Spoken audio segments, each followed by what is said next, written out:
Morning Company is delivered by TriStar Moving, ESPN 102.5. The game streaming live on Twitter, Twitch, YouTube, and now Facebook Live. Thanks to the law offices of Amanda Gentry. Caroline Fenton is here today. Hello, Caroline. Hello, how we doing? Good. Ian is in our Hillside Medical Game Studios. How are you today, Ian? What up, what up? Okay, so I want to start with this. How about the Predators last night?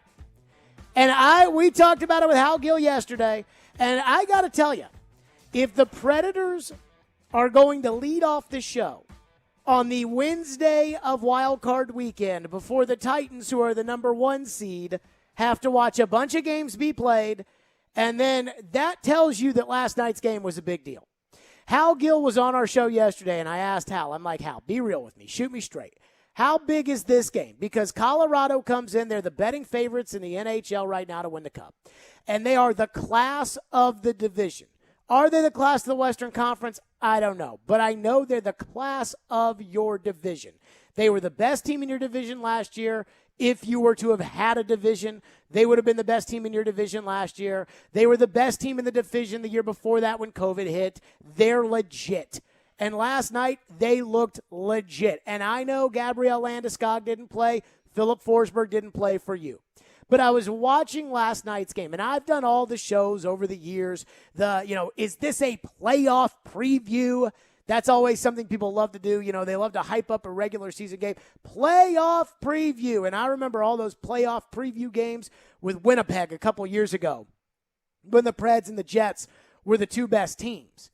And there was a lot of playoff preview. This is the last chance, Preds and Jets. And Nashville went on the road and beat Winnipeg in Winnipeg. They beat them here at Bridgestone Arena. Those playoff previews didn't matter come playoff time. And last night's game probably won't matter come the second round if this is, in fact, the matchup, the Predators and the Colorado Avalanche. So I looked at last night's game, which was intense. It was a 60-minute war followed by 3+ minutes of overtime. I mean, both teams. Predators got the early start. Colorado comes right back. They made you pay for your mistakes. You were fantastic on the power play, making them play for their mistakes. UC Saros, fantastic. You're not going to beat that kind of team without him. Those are all great. But I looked at the game yesterday, and I was in the arena, and you could tell the energy was there. There was a lot of excitement. But I said, you know what this feels like to me? This feels like when the Titans played the Chiefs in October. This feels like when they played the Bills on Monday Night Football or the Rams on Sunday Night Football. Because I think we all here thought the Titans had a pretty good team. Going into the season, we said, what are the expectations? And the fans said Super Bowl. And I don't think Preds fans would have told you going into this season that their expectation was to compete for a cup. But there was kind of this wondering about what they could be.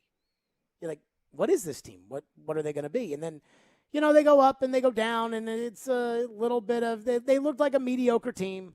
And then all of a sudden they caught fire. Philip Forsberg's playing for a new contract. That was evident. UC Saros has locked himself in as a true number 1 goalie. That's good. But teams get hot. Teams fizzle out. The good teams stay hot. And then the COVID shutdown happened. And you're thinking to yourself, man, the Predators have all this momentum. They've had 2 good weeks in a row. Here comes a COVID shutdown. They're 11-1-1 since the start of December. Which is insane. The start of December. So they were 11-1-1, and in the middle of it, they had a week-long break. So then they get back on the ice. They lose the first game to Washington. Might be one of the best teams in the NHL on the road. They lose a game in overtime. And so I kind of felt like, okay, like, the Predators are, they're going to probably make the playoffs, but they're a better than average team, but they're not an A squad. They're a B, not a C, which is average, not a D, not an F, but they're probably a B squad. And then they just kept winning. Some of those were against not great opponents, like Arizona. Some of them were against other teams that you would consider in the class of the Western Conference, like Vegas. So last night to me was like, all right, put up or shut up time. The last time Colorado came in here, they had COVID issues. You had COVID issues. It was essentially a preseason game. There were some regulars in there, and there were some guys you never heard of on both sides. This game, they had their coach, they had their goalie, they had their team. Minus Landeskog, you were minus Forsberg. All right, let's do it. And I have a lot of respect for the Colorado Avalanche. In fact, I would argue that my respect for the Avalanche is probably why I was so excited about the result in last night's game and the way that last night's game happened. Because I had a lot of respect for the Buffalo Bills when they came in here, and I had a lot of respect for the Kansas City Chiefs. Now, the Chiefs were a mess, but that told me that, hey, the Titans are a good team. They may not play well every week, but you beat the Buffalo Bills, you embarrass the Kansas City Chiefs, you don't even play a good game and you beat the Colts, and then you smoke the Rams on national TV. You're a good team. And once that game happened, we moved on. Like, it wasn't anymore talking about, well, can this team win the division or can this team make the playoffs? We didn't care about that anymore. We talked Super Bowl every week, and that's why we were so hard on Ryan Tannehill. Because we saw that Pittsburgh game, and it's like, if you can't take the snap from the center, you can't compete for the Super Bowl. And that's how I looked at last night's Predators game. All right, you guys have won a lot of games. You guys are playing hard all the time. You guys have a lot of confidence. You have a good goaltender. You guys are red hot, and it's not just red hot for a week. It's red hot for a month and a half. Let's see if you're any good against the big boys. They weren't perfect yesterday, but you're not going to be perfect in every game you play. A 7-game series with these guys in the second round, it's not going to be perfect. You're going to drop one. You're probably going to drop two. You might even drop three. But the Predators never quit. And it felt like they knew they were going to win yesterday. I have a lot of respect for Colorado, especially Nathan McKinnon. That is a really good team with a lot of really good players. Makar, Rantanen, Landeskog when he comes back. That's a great squad. That team should be the betting favorite because the East is so loaded that in the West right now, it's Colorado, high-end offense, been there for the last couple of years. The Predators that I think most people aren't sure what to make of, and Vegas. The East, there's like 6 good teams. The West, it's, so I do think Colorado should be the betting favorite. And just like when the Titans beat the Bills, I was a little skeptical. I was like, okay, they beat Buffalo, but I told you all going into that game, heaviest is the head that wears the crown. They had just beaten the Chiefs on Sunday Night Football. Everybody on TV was talking about how good the Buffalo Bills were. So that one I kind of said, you won by 1 foot. Good game. Tannehill didn't play great. Derrick Henry killed him. You won by 1 foot. All right, fine. Here comes Kansas City. They've been struggling. This was a prove-it game for them, and you smoked them. And that was a, whoa. That defense just held Kansas City to 3 points. That's impressive. You might be a good team. But it was the Indianapolis game, too, that I said, you know what, this is kind of crazy. Floyd told me that in the first year of the Titans, 1999, they played a regular season game. They started the year off, I think, 4-1, and they played a regular season game on the road at New Orleans. Neil O'Donnell was the quarterback. And they were down, I think, something like 14-3 at the half. They got down early. They didn't play very well. And they won the game. And they came back in a game that they didn't have any business winning, and they won. And he said, I remember thinking this might be a pretty good team. Titans did that at Indianapolis. They get down 14-0. Ryan Tannehill looks terrible. Derrick Henry's playing the whole game on a broken foot that we didn't even know about. And yet, thanks in large part to Frank Reich and Carson Wentz, the Titans took advantage of their mistakes, got back in the ball game, and won it in overtime. Predators go on the road out west. Okay, everybody here is jazzed up about the Titans. It's Titans, Titans, Titans all the time. We look at the Preds and their success, and we say, hey, they're playing well, but it's December, January hockey, and you've got the number 1 team in the AFC over here. So not a lot of people are zeroed in on the Predators at this point. They go out west. They beat a pretty good Vegas team. Okay, all right. But they still got 2 more games, long road trip. They beat an average Kings team, but they beat them. Good goaltending. Then they played terrible Arizona. And if you're not a good team, that's the one that gets you. They haven't won a game in forever. They're terrible. Bad ownership, can't pay their rent. They win that game. They won that game. Now it's the big boys. And they played with the same level of intensity. They are consistent. They get good goaltending. All these people, and I was out on this. Oh my goodness, was I out. The people that said, if Johansson and Duchesne can turn it around, I had been hearing that for 2 years. I was tired of hearing it, and now they're getting it from them. Guys, this is a good team. This is a good hockey team. And if there is any question about it, look at the season the Titans had. Titans started off, okay, let's see what they are. They start off 2-2. Then they figure it out, and they kept it going. The Predators, early in the season, up until Thanksgiving, win 1, lose 1, win 1, lose 1, win 2, lose 2, win 1, lose 1. 11-1-1 since the start of December. They're good on the power play. They're good on the penalty kill. They're incredible in net. Last night was a statement game.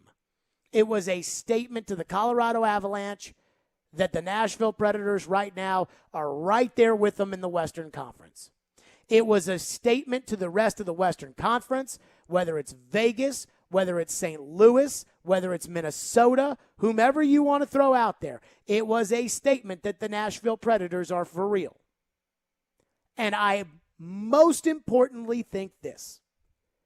It was a statement to you. It was a statement to me. It was a statement to Caroline. It was a statement to Ian. It was a statement to all of us here in Nashville. I sat up there in the first period, and I know how Preds games are and how they've been for years and years, which is people go out to restaurants downtown. You got all these bars. You got all these places to be. People go to all these spots around town. They enjoy their night, and they stroll in the building at 7:05, 7:10, and so you really don't have a full crowd until 8 to 10 to 15 minutes into the game. And I'm sitting up there at the top early on. I'm sitting next to Gentriessis. I'm like, where are the fans? Where's the fans? Now, ultimately, they filled in there. But early on in the game, the fans looked like what I'm afraid the top of my head's going to look like in 5 years. And I'm like, where you guys at? And I think last night's game was a message to the fans that was, hey, this team is good. This team is for real. I'm not making any promises about the Stanley Cup. I'm not making any promises, and they're not making any promises about beating Colorado if they were to get them in a second-round series. It's still early. It's January. We're not even at the trade deadline. But there was a message that was sent last night. I told you at the start of this, if we're going to start the show at this time of the year, given what's going on in this town, on the Predators at 2 o'clock, it's because last night's game had some juice to it. They play hard every night. They play, nobody, when you watch them play, nobody is putting themselves ahead of the team. And that is the most ultimate team that I've seen from the Predators since the President's Trophy team. They're good. That was the message yesterday. They're good. They're not going to win every game down the stretch.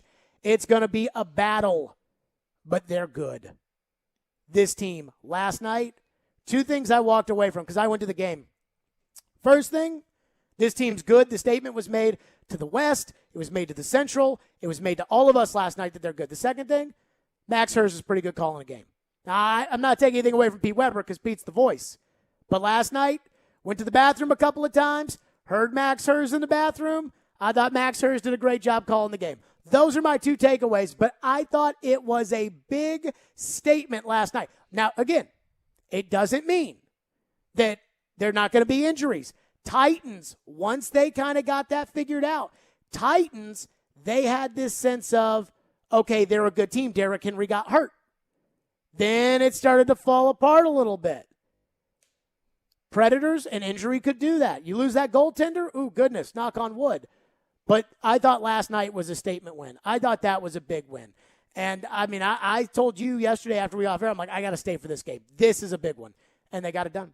615-737-1025 is our phone number, 615-737-1025. Here's the other thing that the Predators did or are doing that I want to get to coming up next. 615-737-1025, plus we'll get Caroline's reaction.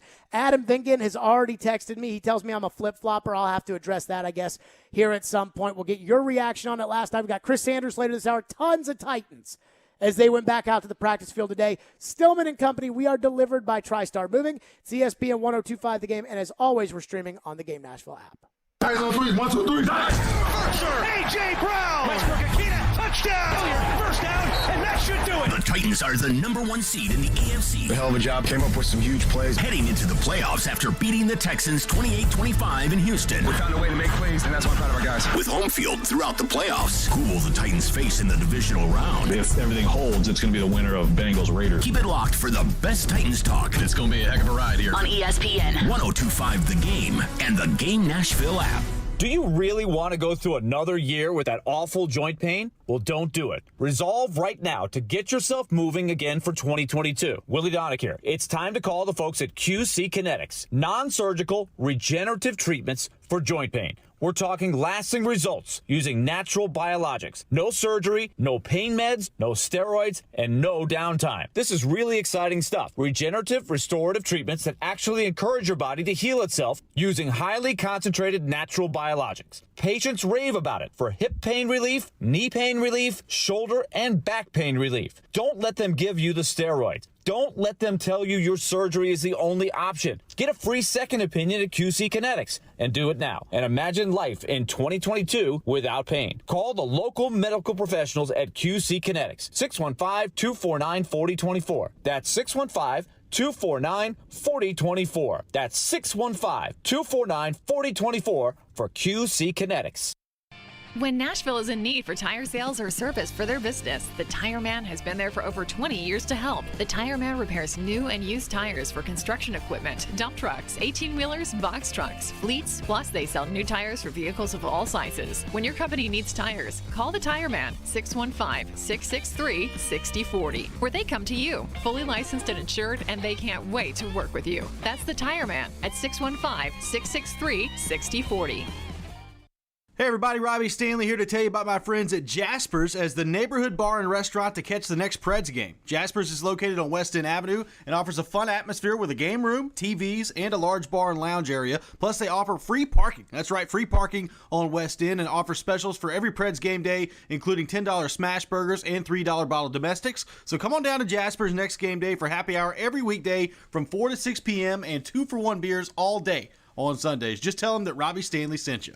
Spring Hill Heating and Cooling is here to serve you. Is your AC or heating unit old and inefficient? Is it breaking down yearly? Now is the time to replace it. With Spring Hill Heating and Cooling, get a unit that lasts with their 10-year parts and labor warranty. Get ahead of the game now and call Spring Hill Heating and Cooling, offering 60 months no-interest financing and 10 years parts and labor warranty on all new units. Restrictions apply and not available on all equipment. Schedule now at springhillac.com or call 615-778-8855.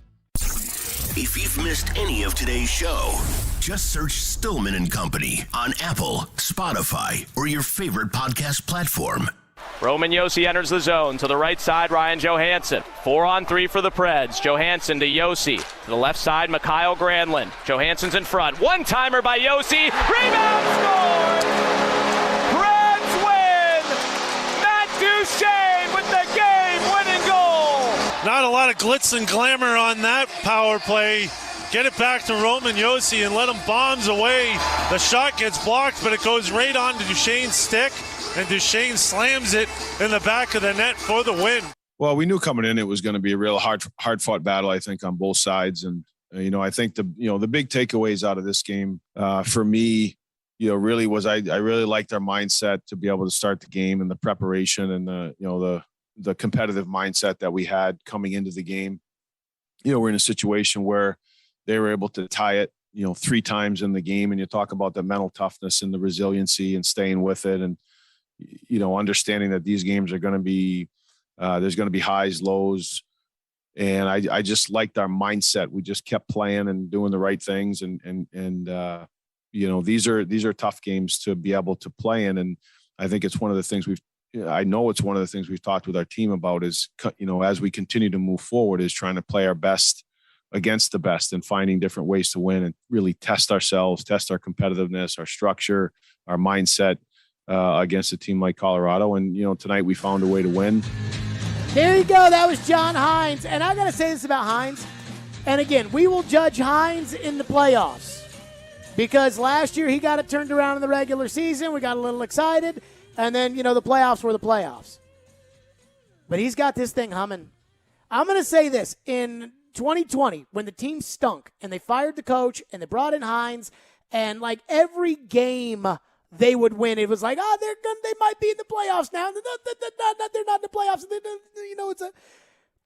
I remember people would text the text line, call the radio show, and be like, well, hey, all that matters is just getting in the playoffs, and anything can happen. See what happened to the 2019 Blues? You see what happened to the Blues? They won the Cup, and they were the worst team in the league, and then it was, okay, that's fine. The 2019 Blues, I remember when the Predators played the 2019 Blues. And the Predators had a fun team to watch. Laviolette, they're up and down the ice. They were horrible on the power play that year, but they won the Central Division. They were the reigning President's Trophy winners. And every time they played the Blues that year after the first of the year, those games were freaking hard. Like the Blues just suffocated them. They couldn't get the puck out of their own end. It was just relentless pressure. They played a game the day before we went to the Combine that year where I thought it was a close game in the scoreboard because UC Saros stopped like 43 shots. But they absolutely smoked them. The Predators, I think, lost 3 or 4 games that year after it had turned in 2019 to the Blues.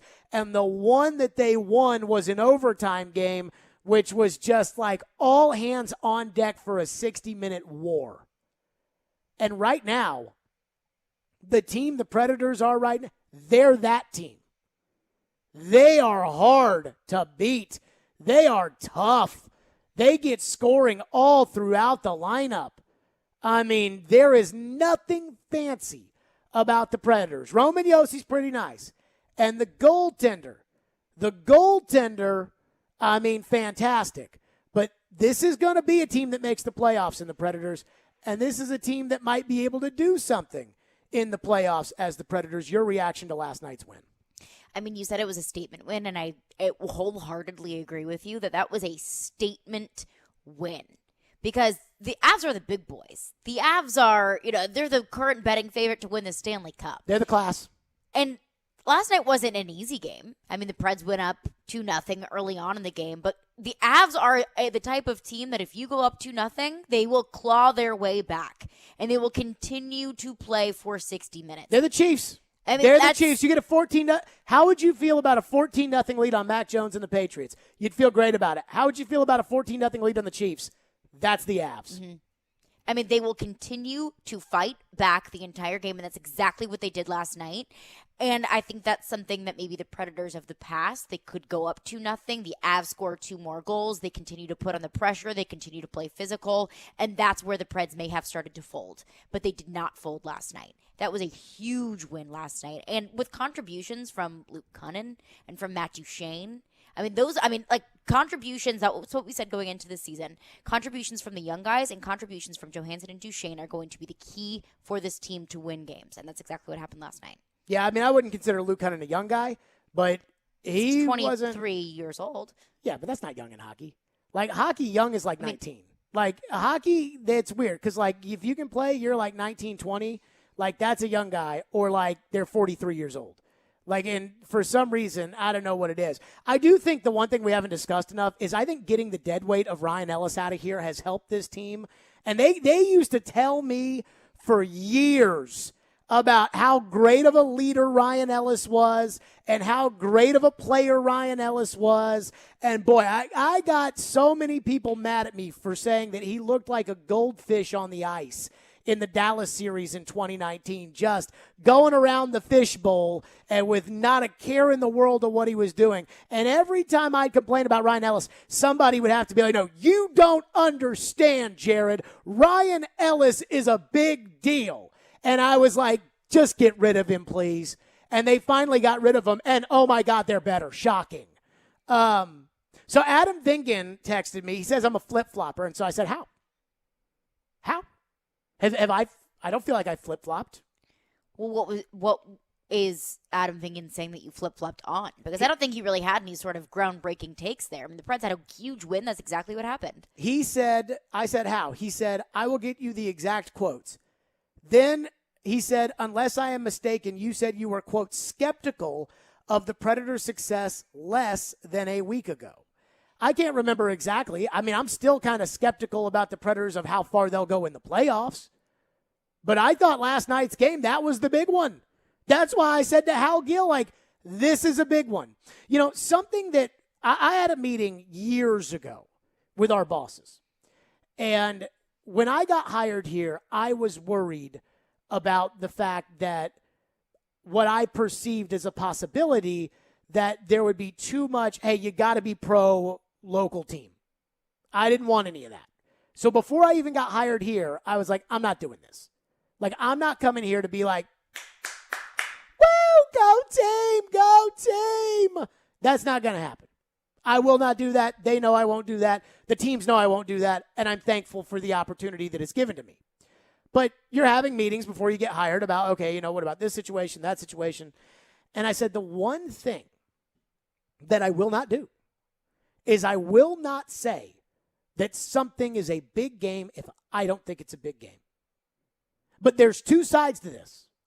Like, if you think, like, let's take tomorrow night's game. And I'm not here to marginalize it because, God forbid, if you lose to Buffalo after you beat Colorado and you have all this positive momentum, that's not what you want. It's like losing to the Jets. But it's Buffalo. You know, I mean, it's a Thursday night against Buffalo, like, you know, whatever. I mean, I'm going to the game tomorrow, but still, it's a Thursday night against Buffalo. You lose it in January, okay. I'm not going to come on the air tomorrow and be like, this one is a big game. Because I just don't believe that it has the gravitas of big game.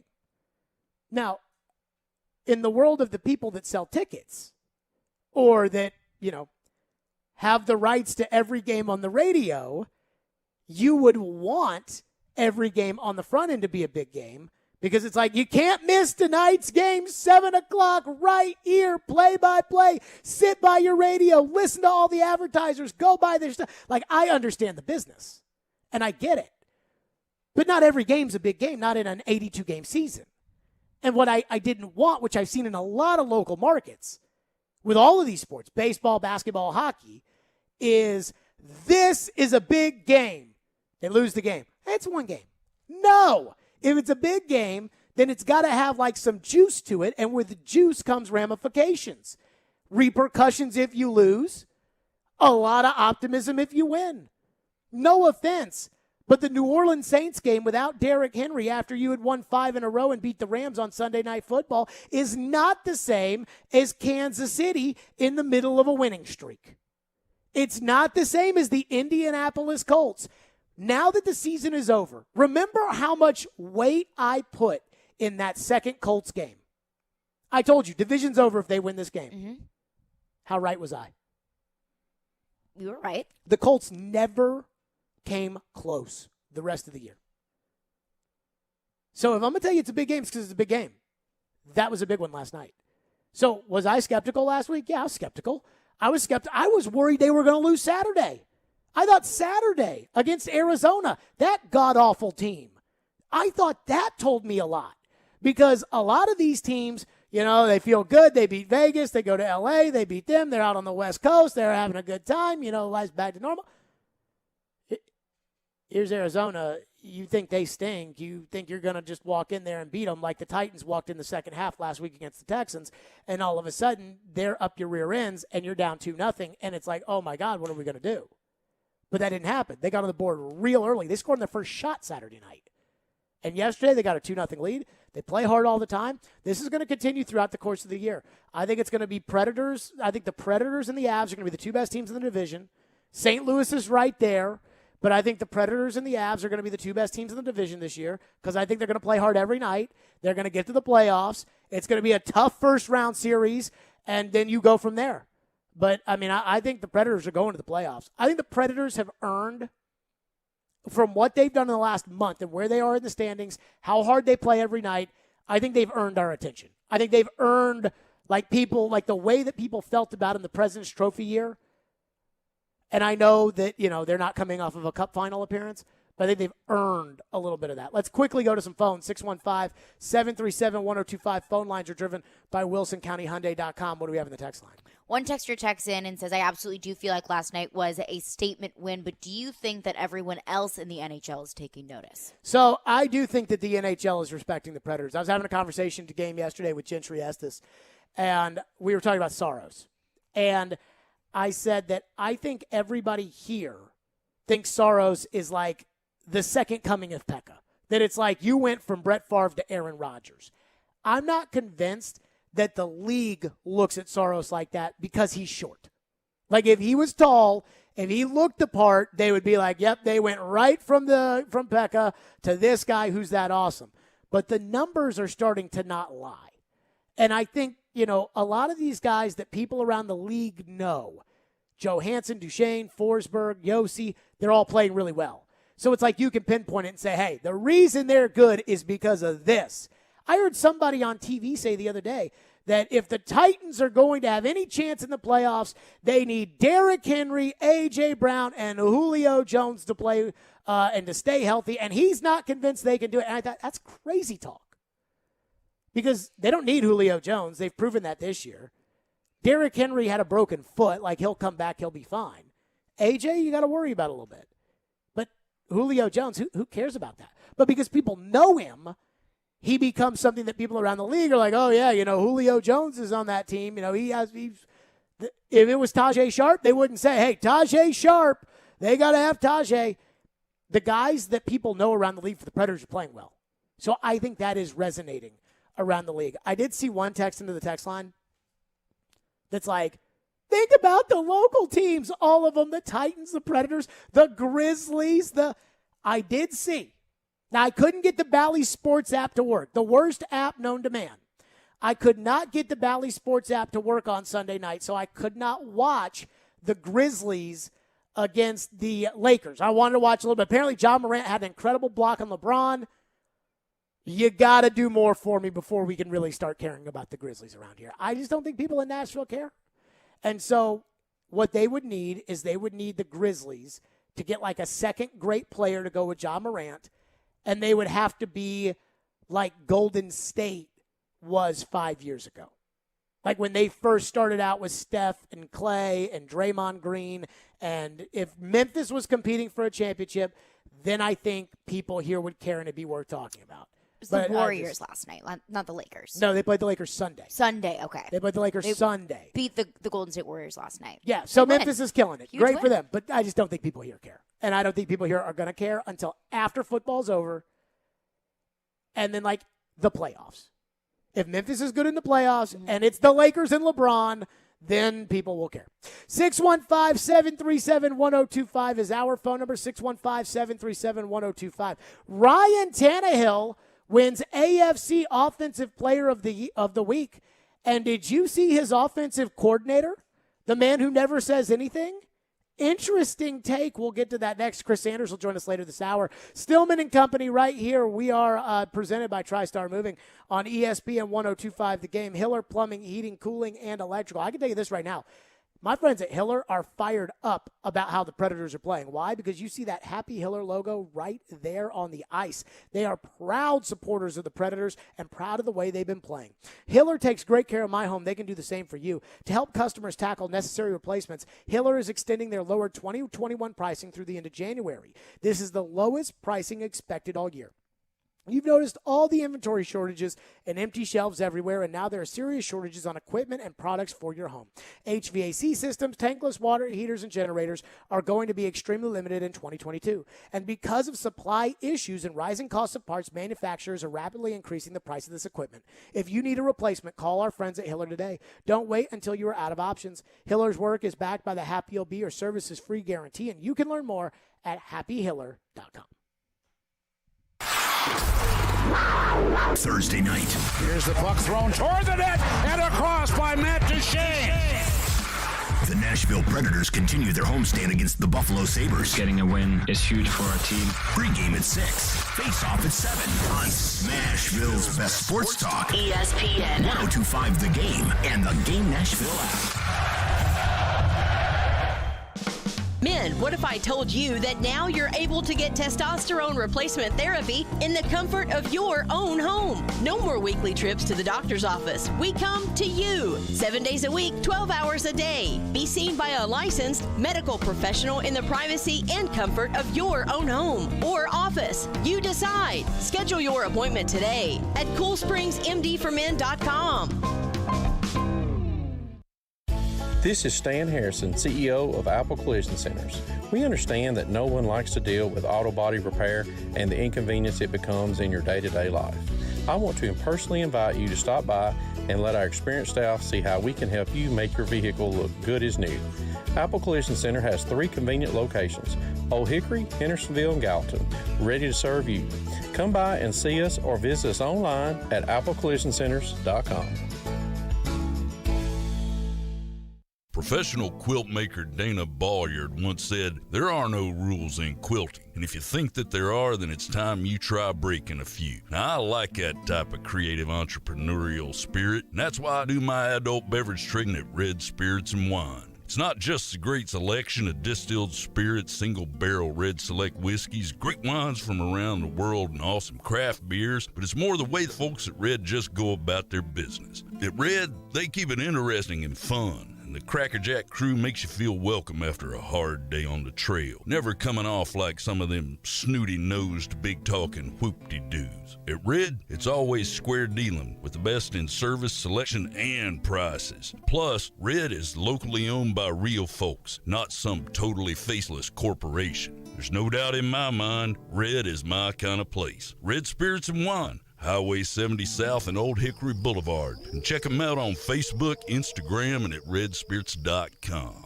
Attorney Joe Cordell. New school, new job, new home. Change is hard and can leave you feeling isolated. And divorce delivers one of life's hardest blows. The relationships you counted on are suddenly gone. But you don't have to walk through this alone. For more than 30 years, Cordell & Cordell has guided men through the challenges of divorce. You're not alone. Call Cordell & Cordell. Schedule an appointment with one of Cordell & Cordell's Nashville area attorneys. 810 Crescent Center Drive, Suite 160, Franklin, Tennessee, 37067. Thursday night. Double clutching in traffic, scoring, counted for Sims, and he got blocked underneath. The Blue Raiders of MTSU return to the Glass House to take on Florida Atlantic. Coverage begins at 5:30 on ESPN 94.9 and the Game Nashville app. Hey Nashville, this is Paul Feinbaum, and you're listening to Nashville's Best Sports Talk, ESPN 102.5 The Game. Do you feel like you've found your groove personally? You know, these last few games heading into the playoffs, do you feel like, you know, you've kind of gotten that mojo back maybe? I mean, contrary to popular belief, I never felt like I lost it, you know. I felt good all season, and you know, I think we've done some good things here the last few weeks to kind of catch our stride a little bit. Excited about the momentum we've kind of gained over the past few weeks, and hopefully we can build on it, you know, as we move forward. There you go, Ryan Tannehill, and he wants you to know, now that he won AFC Offensive Player of the Week this week, I never lost my mojo. Well, I mean, contrary to popular belief, I never lost that mojo. You buy that? No. Me neither. Maybe he doesn't think he lost his mojo, but in terms of mojo losing, I think it was lost just a smidge whenever he threw 4 interceptions against the Texans. So I don't have the access to game tape, so I can't watch the tape. Mm-hmm. But I've got YouTube TV. I have all the Titans games DVR'd. I got the Pittsburgh game. Let's pull that up there and talk about mojo and whether or not Tannehill lost his mojo in the middle of that game. So it's funny because we have been the lead complainers when it comes to Ryan Tannehill's performance this season, which simply was not good enough. If Tannehill has a bad game in the divisional round, you're going home. If Tannehill has a bad game in the AFC Championship game against the Chiefs, goodbye. It's as simple as that. But now the Titans are starting to be like, oh, yeah, all you haters out there, we never doubted Tannehill for a second. Yesterday, offensive coordinator Todd Downing. Yeah, I've definitely never doubted him, nor will I. And I'm sure some of those same critics had some issues with me. So, we try to tune out that kind of stuff and focus more on what we can do and what we can control. And I think Ryan's been a great example of just staying steady in his business-like approach to things. And, we believe that that'll pay off and continue to propel us where we want to go. Yeah, I'm sure the same people that were critics of Tannehill were critics of me too, but we don't listen to that. Can I say this? Sure. I think the Titans hear everything. I think they hear everything, and I wonder if Downing said that. I was thinking about this. I think Todd Downing said that because the Titans lose a game, and people are mad at Vrabel and mad at Robinson, but as soon as they win a game, people are back to being happy with Vrabel and Robinson. Same with the defense, same with Bowen, same really for Tannehill. That Tannehill doesn't play well. People are mad at Tannehill. They win a game like the San Francisco game, and everybody's like, you got to back Tannehill now, Jared. Like, he made one good throw. But I don't think anybody ever comes to Downing's defense after these wins. They're the number 1 seed in the AFC, and everybody hates the coordinator. I wonder if Downing threw that in there as like a, hey, I know you guys don't like me either, but hey, look at me, what I'm doing right now. I don't know. I thought that was a little peculiar. I get the idea of, hey, I'll never doubt my quarterback, and I never will, and whatever. But I thought that was odd to be like, yeah, those same critics are critics of me too. And look at me. Yeah, a lot of the fans are looking at Todd Downing. The first time listening through it, I interpreted it as the same critics of Tannehill are probably criticizing me for believing in Tannehill. Is that how you feel now? Yeah. No, I read that. I read it as I heard that people as, are criticizing me for having this steadfast belief in Ryan Tannehill. No, I think it's people are bitching about Ryan, and the same people that are bitching about Ryan are bitching about me. Maybe so. That's what I thought it was. Ian, what did you think? Ian? What did you? Well, never mind. I think that he's like basically telling us that he's aware of the criticism he's getting. Here's the crazy thing about Downing, though, and I put this in the grid Monday, and we didn't get to it. Nobody ever reverses course on him. I mean, Tannehill has a bad game, and then they win a game in which Tannehill plays okay. And we get all the calls, all the texts, all the tweets, all the everything about, hey, you guys look like dummies because Tannehill threw for 137 yards and the Titans won a game. But I don't ever see anybody. I mean, I see you need to apologize to Vrabel and Robinson and Dylan Radins. But I don't ever see anybody that gives Downing any credit for the fact that they're the number 1 seed in the AFC. And here's my thing. I'm okay with it. I don't think Downing is as bad as everybody made him out to be, but I'm not a Downing guy. I am not a believer in Todd Downing. I think he kind of gets in the way more than he helps, but I mean, I wouldn't fire the guy. But I do think it's just peculiar that there isn't a lot of flip-flopping on Todd Downing the way that there is on literally everybody else except for Derrick Henry, who nobody ever says anything bad about. But in that same breath as well, a lot of Titans fans are praising the defense, which in a lot of games they should. A lot of games the Titans won because the defense was able to keep them in the game. But I don't hear a lot of Titans fans praising Shane Bowen for what he's done with the defense. Oh, I hear a lot of Bowen. I hear a lot of you guys. Hey, everybody was down on Bowen, and you got to give Bowen a lot of credit. I think some of this, too, is that Mike Vrabel is the darling. It's like something good happens, got to give Vrabel credit. Something bad happens, Downing's fault. Like, because they love Tannehill. They love Vrabel. Mm-hmm. They love Julio. They love Julio. They love Derrick Henry. They hate Bud Dupree. They love those guys. So if things don't go well, because they love Tannehill so much, it can't be his fault. And if something goes wrong, it can't be Vrabel's fault. And it can't be Julio's fault, even though Julio hasn't done anything this year. It can't be Julio's fault. So whose fault's it got to be? And then it's just Downing's fault. And they never give Downing credit, which I'm fine with. I mean, there are certain play calls. I thought the play call to Hilliard that won them the game, I thought that was a good play call. That was, they sent A.J. on the jet sweep. Hilliard took the carry, and the Houston defense was following A.J. as they probably should have been.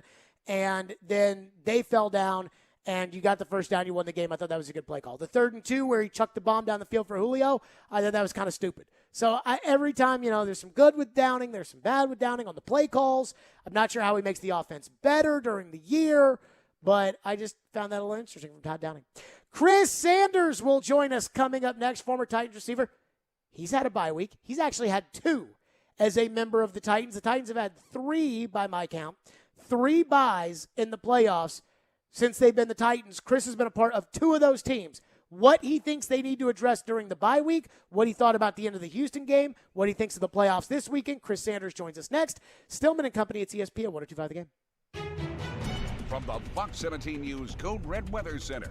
I'm Fox 17 Code Red meteorologist Greg Bobus, and today, no worries. Starting off in the 20s, going to the middle 50s for the afternoon. Loaded with sunshine, just a few clouds on and off. However, a few showers possible going into Thursday. And a wintry mix likely going into Saturday and Sunday. This weather report brought to you by Hiller Plumbing, Heating, Cooling, and Electrical. Call the Happy Face Truck today. Blood Assurance is the only nonprofit blood centers in Middle Tennessee where 100% of your blood donations go to help save lives for people right here in our community. Blood Assurance is proud to announce the opening of its newest location at the Oakwood Commons Shopping Center at 4686 Lebanon Pike in Hermitage. Find it in your heart to donate today. Go to bloodassurance.org/schedule for information.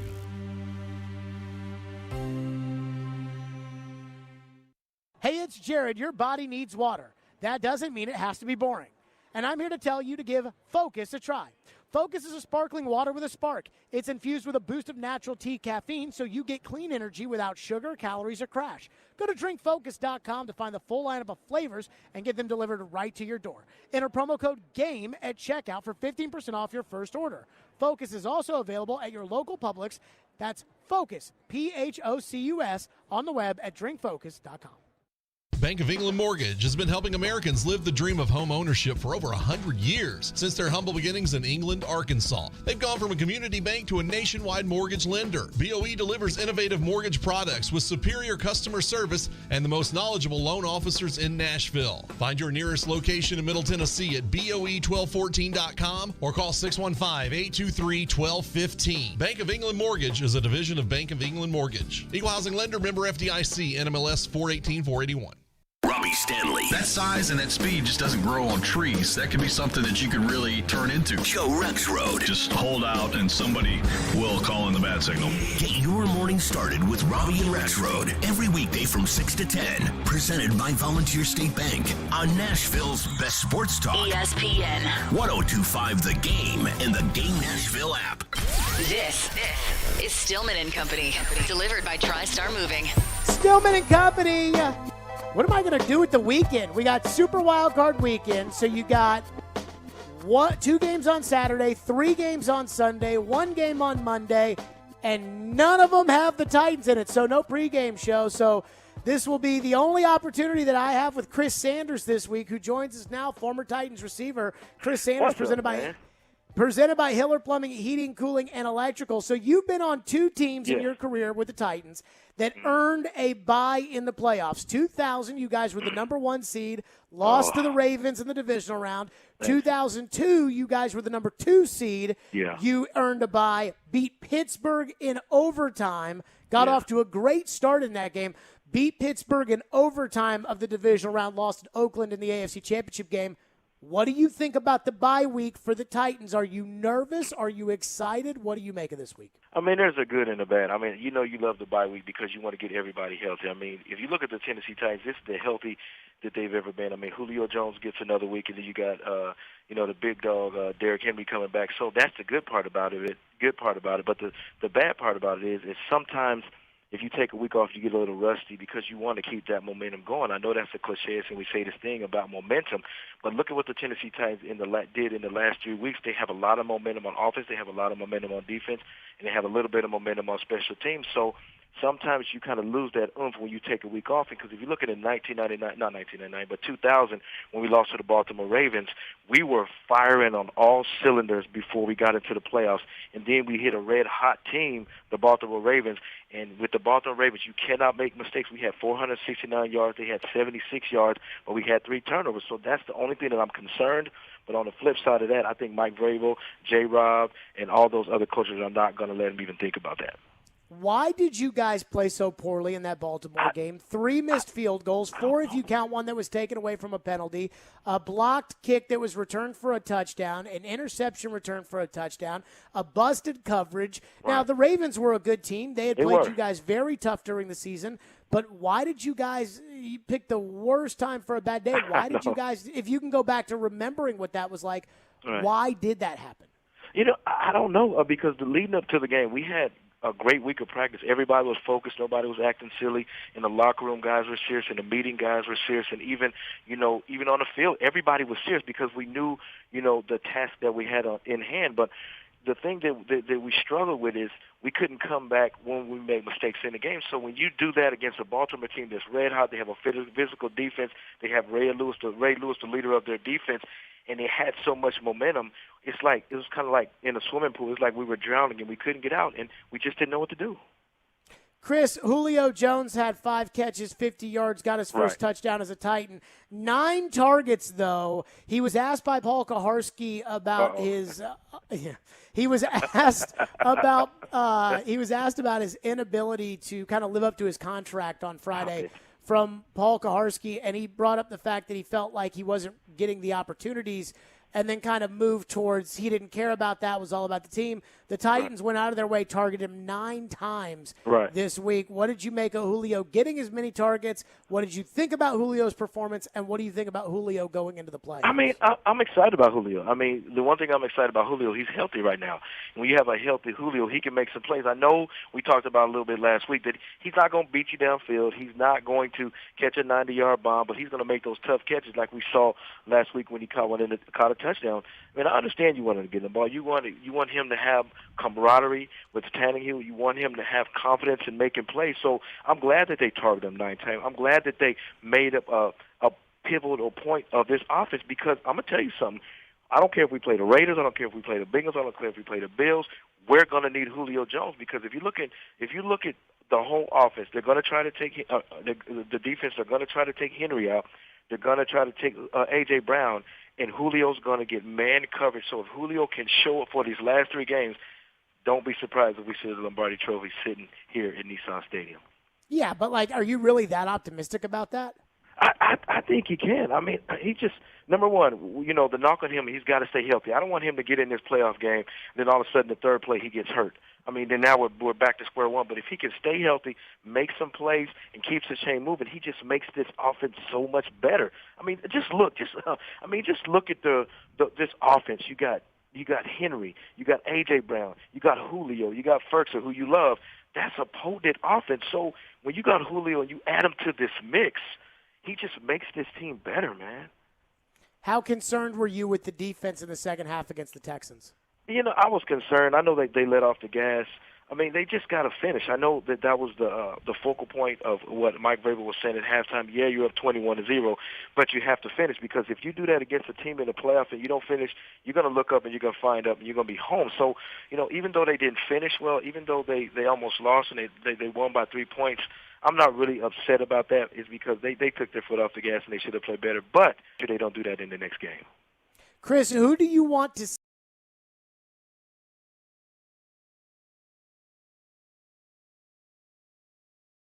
Bengals, the Raiders, the Steelers, or the Patriots? Which one of those 4 teams do you want to see next weekend at Nissan Stadium? I don't want to see the Las Vegas Raiders. The reason why I don't want to see them is because when you have a team that doesn't have nothing to lose, or Pittsburgh, if you have a team that doesn't have nothing to lose and they're coming in here, you're going to see a team that's going to be ready to fight.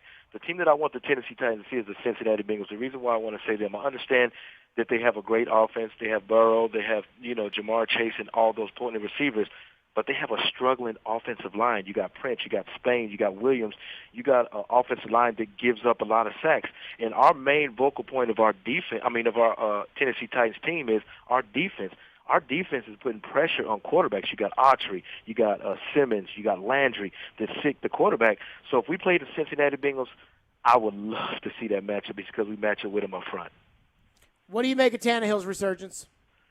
I'm excited. I'm excited to see what he's doing. He's playing with a lot of confidence right now. I remember TD said Do you think, though, that this is going to, like the way that he played in the second half of the Texan game, do you think that is going to be what we see in the divisional round, or do you think it's going to be the Tannehill that we've seen for most of this year? No, I think we're going to see the Tannehill we saw last week. And the reason why I'm saying that is it's one common denominator is confidence. If you look at, the games before where he was struggling a lot, is because he didn't have any confidence. Look at the balls that he's throwing the last couple of weeks. They've been on target. Look at the one that he threw against the 49ers to A.J. Brown.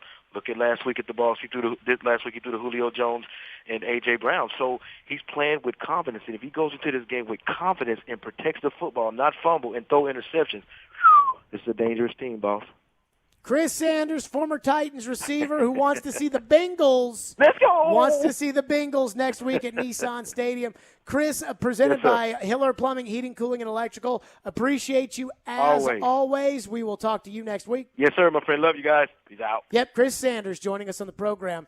We get a bye week from Chris Sanders' Crazy Takes, but not a complete bye week because Chris said right there he wants nothing to do with the Steelers, but rather play the Bengals. We say that Chris Sanders has some crazy takes sometimes. I might have to classify that as a crazy take from Chris Sanders. Look, I get all the information. I know the people love Chris Sanders. I know that, I remember early on when we were doing this, the Jared and the GM program, Ryan gave me some data, and Chris was incredibly popular. And I remember telling Floyd, this is what this is what that is, this is what, and I go, Chris is, killing it when he comes on the show. And Floyd goes, people love him. People love him. And that's true. But I've learned through the years of working with Chris Sanders, who's like a brother to me, I have learned that Chris Sanders says the craziest stuff. But because the people love him and he's so enthusiastic and he played on the Titans that it's like, you're the man, Chris. The people love him. They love him. Oh, they love him. Look, I'm not scared of the Bengals. I would agree with Chris. I think Burrow can come in here, and if you don't play well, he can light you up. Davis Mills proved that if you don't play well, he can light you up. I'm not scared of the Bengals. I'm not scared of the Patriots, though I don't, Belichick could have something up his sleeve because Vrabel's waxed him 3 times in a row, and I think at some point Belichick's going to, strike back. But I certainly would welcome the Steelers. If the Steelers want to win and knock off the Chiefs and get them out of there and come here next week, I'm totally cool with playing the Steelers. 615-737-1025 is our phone number, 615-737-1025. One big difference between Chris Sanders' teams that had byes and the one after it that had a bye and this one. And I haven't heard anybody say it, so I'll say it next. Stillman and Company, it's ESPN 102.5 The Game. The voice of reason. Now, you may say, well, a quarterback is more important than a running back. That's fine. You can say whatever you want. The voice of the fan. Even if we have to develop him while he's playing, I just want a boring first-round pick. The voice of Nashville sports is your home of Nashville's best sports talk. ESPN 102.5 The Game and the Game Nashville app. ElectronicExpress.com. We make it happen. It's the official Bud Light Preds watch party as the Nashville Predators take on the Boston Bruins this Saturday. Puck drops at noon, but the party starts at 11:30 with all kinds of specials. See you at headquarters, Beercade, downtown Nashville on 2nd Avenue. Go Preds! The NFL playoffs are here, folks, and to celebrate, FanDuel Sportsbook is giving all customers up to a $100 bonus on same-game parlays. Jokes are here to let you know what you have to do. You just place a same-game parlay on any Super Wildcard Weekend game and get a bonus whether you win or lose. The more you bet, the more you'll get. A couple things I'm thinking of here. First of all, down on the Patriots. I would also, for the Patriots, I would go under on the Mac Jones passing yards. There's a couple tips for me, but of course, so many different things you can do within a game with a same-game parlay. Just log into FanDuel Sportsbook, unlock your same-game parlay bonus today, and if it's your first time betting with FanDuel, you can also get 30-1 odds on any team in the wild card to win after using promo code Joe102. With that, you can turn a $5 bet into $150. Remember, promo code Joe102 so they know I sent you. The NFL playoffs are here. It's going to be awesome. So much better with the FanDuel Sportsbook app, America's #1 sportsbook app. You must be 21 or older and present in Tennessee. The bonus issued is now a drawable site card that expires in 7 days. Max bonus $100 plus 400 odds or longer wager required. Restrictions apply. See terms at sportsbook.fanduel.com. Gambling problem? Call the Tennessee Red Line 800-889-9789. 312 Pizza Company is Nashville's authentic Chicago pizzeria, and they're now hiring. Work for a family-owned business and be a part of their incredible team. 312 Pizza Company is hiring for all positions, including host, waitstaff, bartenders, cooks, and more. 312 Pizza Company offers health insurance and pay time off to full-time employees. Contact Kimberly at 615-730-7888 or email at contact@312pizzaco.com. 312 is an equal opportunity employer. Middle Tennessee, you can count on an award-winning service team for all your home maintenance and improvement needs. Lee Company, we're A+ rated with the Better Business Bureau and trusted by thousands of homeowners in our community. Our team is ready to assist with all your home maintenance projects, heating and air conditioning, plumbing, electrical, appliance service, and more. Experience the convenience of calling one phone number for all your home maintenance needs. Call Lee Company today at 615-567-1000 or visit leecompany.com. From the Hillside Medical Game Studios, WPRT-FM Pegram, WPUC HD2 Laverne, broadcasting 97.5 Murfreesboro, 106.3 Williamson County. ESPN 102.5 The Game and the Game Nashville app. A Cromwell Media Station. Live from the Game Nashville studios, it's Stillman and Company. Delivered by TriStar Moving. TriStar Movers with 5-star service. With Jared Stillman on Nashville's best sports talk. ESPN 102.5 The Game and the Game Nashville app. Stillman and Company is delivered by TriStar Moving. ESPN 102.5 The Game, streaming live on Twitter, Twitch, YouTube, and now Facebook Live. Thanks to the law offices of Amanda Gentry, live from the Hillside Medical Game Studios. Bye week for the Titans. I don't know about you guys. Like, I know we just had Chris Sanders on. I'm thinking about the weekend, and it's like no pregame show on Sunday. Football. Now, there may be snow, I think. I was watching the news. Apparently, not again. So apparently there is rain that's coming through the Pacific Northwest. It's going to go all the way through the Gulf of Mexico, and it's going to come back up, and it might be like a nor'easter up in the Northeast. So, like in New England and Buffalo, and like they may get some serious snow, which, by the way, small hands Tannehill never plays well in cold weather. Probably a good thing that you have home field advantage. But I'm like, what am I going to do? I mean, you know, I'm going to watch the games, but I don't have to be anywhere. I can go to any sports bar I want. I can go out of town to a sports book and bet them, and I can do whatever I want. I was just thinking about that. What are you going to do with yourself? Watch film. No, I don't know. But the one thing that I do think about is Mike Vrabel's 8-0 record with extended rest as head coach of the Titans. This goes back to the 2018 season when he took the job. They weren't great. And on extended rest, they went to Dallas on a Monday night and beat them. And Dallas was supposed to be pretty good that year and was good that year. And they beat them. They played Thursday night games. They get the extended rest. They beat them. They did that this year. They got a bye week. They came out of it. They beat Jacksonville. They had a Thursday night game against San Francisco. They beat Miami, and he beats them. And nobody has said this because There is a part of me, a scarred part of me, that remembers 2000 and 2008, the other 2 years that the Titans had the number 1 seed, and thinks about the difference that I felt in those 2 games.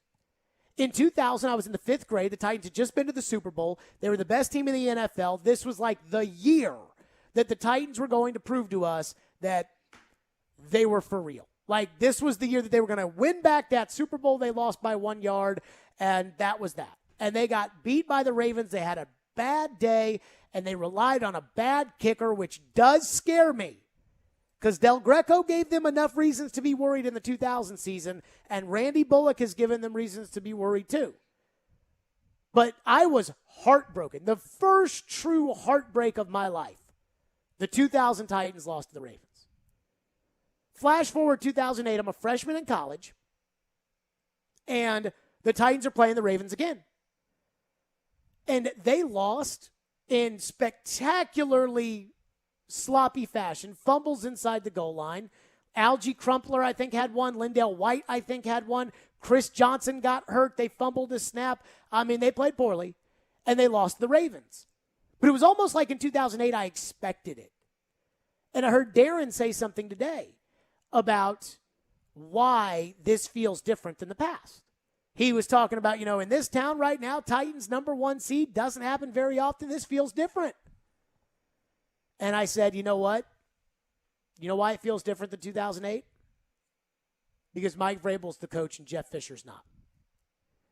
And as everybody knows, I was never really a Jeff Fisher guy. But I think there is something to be said about Mike Vrabel's mental focus. I didn't cover Jeff Fisher. I was just a fan. But I think Jeff Fisher was a very average coach. I know he's the all-time losingest coach in the history of the NFL, but he did win a lot of games.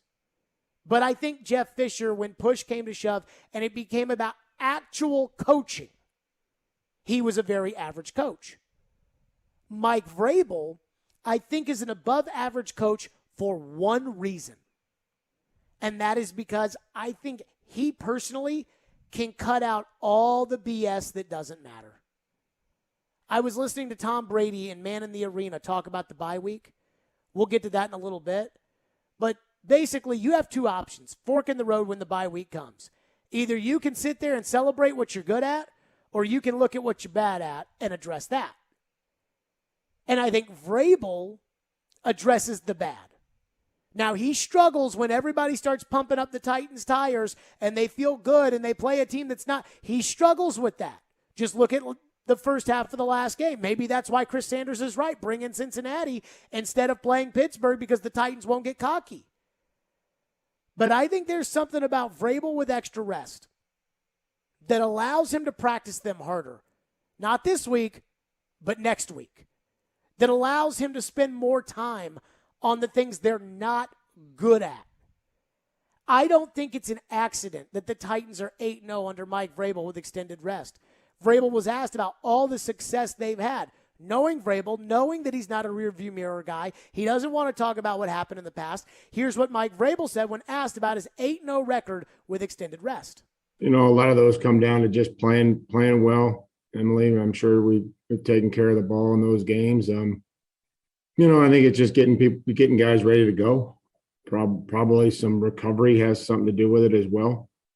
We feel like we have a good balance of getting work done and also trying to get guys recovered and give them some of the things that they need. And, probably to Teresa's question, we'll continue to look at that and see what it is and see how much we are out on the field. And, but I think you have to be able to do some work and get some stuff done where we don't have an idea who we're playing. Our players can focus on themselves and our team and what they need to do specifically to try to, continue to win. Because now it's single elimination.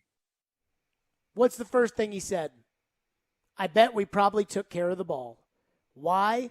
Because with the extra time to prepare, extra time to practice, they work on taking care of the ball. When you practice Wednesday, Thursday, Friday, play Sunday, you don't have time for extra stuff. You got to put in first down, second down one day. You got to go over third down another day. You got to go over goal line and into game situations another day. You don't have time to work on the other stuff. Fundamentals are always very important to Mike Vrabel. And I think one thing that I've learned, and I think some people hate this, I think this is a good thing. This is as close to a Patriots team as you can get. Everybody wants to build the Patriot way somewhere else. They tried it in Kansas City. Scott Pioli, who was the main personnel guy in New England, goes to Kansas City. Romeo Crennel, the defensive coordinator, and they tried it in Kansas City. They brought in Matt Castle to play quarterback. They tried it in Kansas City. Didn't work.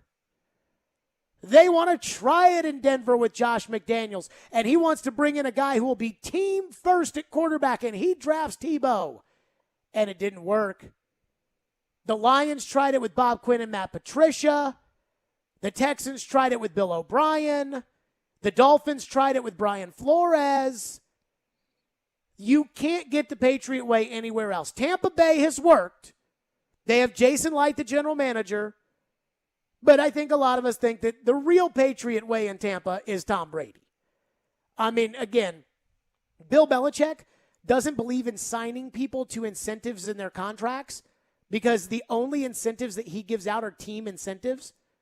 He doesn't want a guy thinking, I need 10 more catches in order to make $1 million.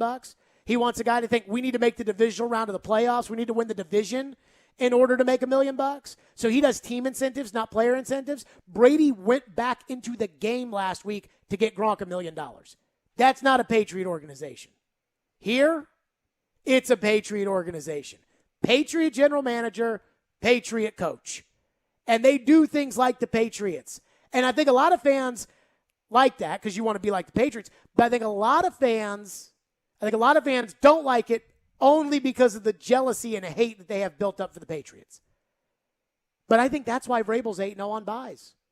Because he knows what to work on. He knows what not to work on. He knows that this team can never get too excited. Julian Edelman said in The Man in the Arena on ESPN+, he said, the better you play, the harder Bill is on you. Because he doesn't want you to get too cocky.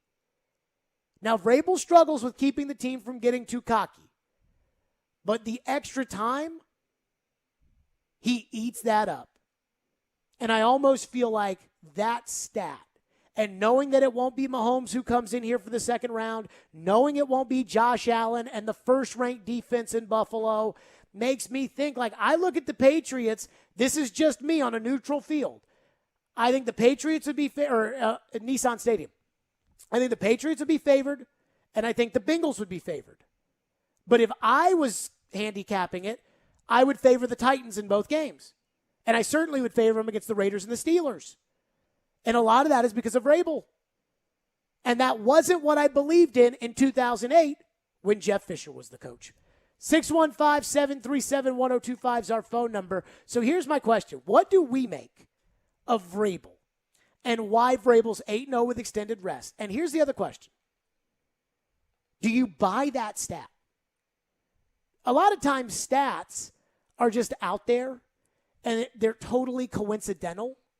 It's like, oh yeah, this is the first time that that's happened since 1937 and it's really because a ball went off the foot and it bounced here and whatever. But this is over 4 years, they're 8-0. And if you're going to believe in the stat through and through, you would say, ticket to the AFC Championship game. Don't worry about the divisional round. So how much does that stat mean to you? 615-737-1025. We'll get to your reaction on that coming up next. 615-737-1025.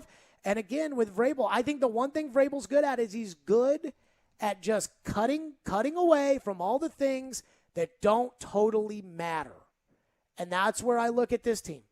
Now, I will say this. One final caveat. Those 2000 Titans, this was back in the old day. And this is where the seating is a little odd. The reason the 2000 Titans lost, they had a bad day. But the reason the 2000 Titans lost is because that Ravens team was really good. And none of the wild cards in the AFC this year, whether it's the Raiders, the Patriots, or the Steelers, none of them are that good. None of those teams are that good. And the Bengals aren't that good either. Who could come in here as well? 615-737-1025 is our phone number. 615-737-1025. here on Stillman and Company. Go to theGameNashville.com/deals to check out Nashville's best deals. Right now, buy 100 and get $50 to the Woodhouse Spa. Save 75% off Nashville Armory and the Beanbag Coffee and Tea Shop and Seafood Sensation, and get $50 free with a purchase of $100 in downtown dollars. Check out all of Nashville's best deals now at theGameNashville.com/deals. Guys on threes, 1, 2, 3. A.J. Brown. Westbrook-Akina, touchdown. First down, and that should do it. The Titans are the #1 seed in the AFC. A hell of a job. Came up with some huge plays. Heading into the playoffs after beating the Texans 28-25 in Houston. We found a way to make plays, and that's why I'm proud of our guys. With home field throughout the playoffs, who will the Titans face in the divisional round? If everything holds, it's going to be the winner of Bengals-Raiders. Keep it locked for the best Titans talk. It's going to be a heck of a ride here. On ESPN. 102.5 The Game and the Game Nashville app. Come rain or shine, high winds or mild breezes, blue skies or gray, it's a great time to consider getting vaccinated against COVID-19. Sponsored by BioNTech and Pfizer. Are you a father that is passionate about your fundamental constitutional right to parent your own child or children? Has your parenting time or your income been affected by COVID? This is Amanda J. Gentry, and I am a fierce defender of your constitutional rights. The courts in Tennessee are under an obligation to maximize equal parenting time. We do not live in an every other weekend world anymore. At the law offices of Amanda J. Gentry, fathers are extremely important, much like my own father was. Go to AmandaJGentry.com or call or text 615-604-6263. That's AmandaJGentry.com. That dinner was delicious. What's next? I'm thinking just the check. Do you frequently have gas, bloating, diarrhea, stomach pain, or loose oily stools after eating? One or more of these symptoms could be a sign of exocrine pancreatic insufficiency, or EPI, and it may be time to talk to your doctor. If you have EPI, Creon may be right for you. Creon, pancrelipase, is an oral prescription medication that treats EPI. Creon replaces enzymes you may be missing to help you break down food properly. Creon may increase your chance of fibrosin colonopathy, a rare bowel disorder. Do not chew capsules or contents, as this may cause mouth irritation. Tell your doctor if you have unusual or severe stomach pain, bloating, trouble passing stool, nausea, vomiting, diarrhea, worsening of painful swollen joints, or allergic reactions. Other side effects may include changes in blood sugars, gas, dizziness, or sore throat and cough. These are not all the side effects of Creon. Talk to your doctor about Creon, the #1 prescribed EPI treatment, and visit gocreon.com. That's GOCREON.com. Or call 1-800-633-9110. Cutting the price of your wireless bill feels good. Really good. Actually, it feels great. You should try it out. So cut your bill by switching to Straight Talk Wireless, now offering our $45 Silver Unlimited plan with 5 gigabytes of hotspot and nationwide 5G on America's largest, most dependable networks. The $45 Silver Unlimited plan from Straight Talk. Straight Talk Wireless. No contract, no compromise. A month equals 30 days. See terms and conditions at straighttalk.com. 5G capable device required. Actual availability, coverage, and speed may vary. Interact with Stillman and Company. Call or text the show at 615-737-1025. Driven by WilsonCountyHyundai.com. You know, I don't know how many teams in this league have been consistent throughout the year. And we talk about it on Fox NFL Sunday. I said, who do you trust? You know, as soon as you start trusting the team, you know, they lay an egg. It's really been a tough year. It's been a crazy year. You know, there hasn't been 2 or 3 dominant teams that have just gone through the schedule.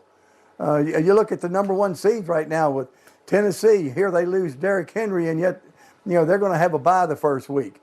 Green Bay, they laid a couple of eggs. You know, so it's going to be a fun playoff time to watch all these teams play.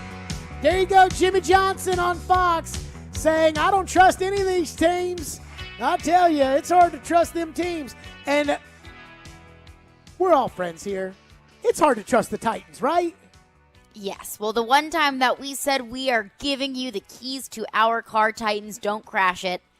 They crashed it against the Texans in that first game. Yeah, we were a little busy with Floyd's Hall of Fame induction and the emotion surrounding that. We figured that the least they could do is just take care of the Texans and then not have to worry about it. And they couldn't. What does Vrabel's 8-0 record in the bye week mean for you? Because I'm not going to say it because nothing is guaranteed. But I love the 4 teams that are out there. And I think there's a reason. I don't think this is an accident that Vrabel's 4-0 with extended rest. Or 8-0 with extended rest, 4-0 buys, 4-0 Thursday Night Football. I feel like you're pretty much guaranteed a date in the AFC Championship game. Guaranteed is a little too much. But I feel very strongly that they're going to get to the AFC Championship game, and that record of the coach in extended rest, I think, is a big part of it. Well, it's not a guarantee, but I think that doing it 8 times isn't an accident. It doesn't just happen by coincidence, because a lot of the teams that the Titans have played after extended rest, you're not playing the Jags or the Lions after every extended rest. So it's definitely not an accident, but it's one of those things that, like, if you're wanting to bet on a game and you look up some stats to see who you should bet on, that would be one of the tidbits that would be thrown in there to say you should put your money on the Titans, because Mike Vrabel has never lost a game on extended rest. That is absolutely, a tally in the Titans' corner that would make you feel good about this first playoff game. It's no guarantee, though. You know what's crazy, too? It is absolutely no guarantee. What's crazy? Mike Vrabel as a player with extended rest in the playoffs with a bye, 2002 won the Super Bowl number 2 seed in the AFC. 2001 won the Super Bowl, second seed in the AFC. 2003 won the Super Bowl. They were a 2 seed. They played Pittsburgh, won the Super Bowl. 2007, they lost the Super Bowl, but they won that first game. Vrabel's never lost this round. Like, he's never lost a division at home off of a bye in his career in the NFL as a player. So I just think that this is the kind of guy who he is. Like, he just prepares harder when he's got more time. I think some guys, the thing that Vrabel's good at, I read this in Tim Grover's book, who's Michael and Kobe's trainer, and he talks about the difference between a closer and a cleaner. Like Michael, Dwayne Wade, Kobe, cleaners. LeBron James, closer. So, like, LeBron can get the job done, but he's not getting the job done every day. Michael, Kobe, those guys get the job done every day. And he brings up about a cleaner is that a cleaner knows when you're the book says BSing him. Like, a cleaner knows and just immediately cuts that out. Has no time for that. And we've seen how Michael Jordan puts up with that kind of stuff in The Last Dance, where, like, he has no time for you if he thinks that you're not helping him win. I think that's what Vrabel does. I think some of these other coaches that are too into the minutia, like, I think McVay is like this, where McVay will watch film all day, all night, but maybe outthink himself. I thought one of the worst games I've seen Sean McVay coach offensively was that Super Bowl against New England. Whereas I think a guy like Belichick or Vrabel, especially Vrabel, but from what I've seen just having covered him as much as I have, Vrabel cuts the stuff that doesn't matter out. Like, I thought that line that he had about Coach of the Year, where he said, that's interesting, but it's not important. That tells you how he thinks. Do you think he really thinks that? Yes. I do too. I truly think, look, Mike Vrabel said that he'd cut off his man parts in order to win the Super Bowl. And I fully believed him. So that's not like, how bad does he want to win a Super Bowl? I've never seen Mike Vrabel's contract. Neither have you. Neither has anybody else. I don't know if there's an incentive in there for being Coach of the Year. If there's a $100,000 bonus for being Coach of the Year. But all those Patriot teams, they're all about putting the team first. I get it. Like, everybody that listens to this show knows I love the Patriots, knows I love Tom Brady. And I think it was a lot more fun when Floyd was here because he'd have a story for everything that is about how the Patriots put the team first. Now I get on this thing about how I just love the fact that the Patriots put the team first. And I think everybody looks at it and they're like, okay, Jared, we know. You just love the Patriots. Yeah, they cheat. And I think it's different than when the guy's actually from there. And it's like, yeah, Floyd knows what he's talking about. But I say this because Brady said in the docuseries he was talking about his relationship with Belichick. And he said he wanted a quarterback who always put the team first. And I wanted a coach who always put the team first. And we heard in this docuseries from Lawyer Malloy and Willie McGinnis and Teddy Bruschi and Vrabel himself about how they held each other accountable. And it wasn't the coach and it wasn't the fans and it was the players. And that's because everybody put the team first. And that's why that team, that that early stage Patriots, why they were so good. 2001 to 2008, that's why they were so good. They got Randy Moss to buy in. That's why they were so good. And I think that's who he is.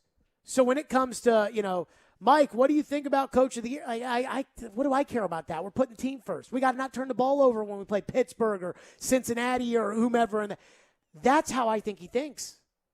I think he really is geared for the Super Bowl. Plus, his legacy as a coach is kind of riding on this. I mean, if he wins the Super Bowl, you can make a case, and I get why the Hall of Fame does this, but I don't think they actually do this. Like John Madden went into the Hall of Fame because he was a great coach. It had nothing, supposedly, to do with his broadcasting. Mm-hmm. But I don't think that that's totally true. I don't fully buy that. Like, he was done coaching in 72 or whatever, and he got inducted as a coach in 2006. Fully deserved. But you think that these people in 2006, unlike 2002, were like, yeah, now Madden's a good enough coach. Yeah. I think that there's something. If Mike Vrabel wins 3 Super Bowls as a player and then wins a Super Bowl as a coach, isn't his legacy like Hall of Fame? Like, he's not a Hall of Fame player. But isn't his legacy kind of Hall of Fame? If you've got, we're talking all-time greats. Tom Brady hadn't won a Super Bowl as a coach. Like, I think there's something to that. And we talked about this with Derek and the 2,000 yards, and I think your place in the game matters. But again, that's a team achievement.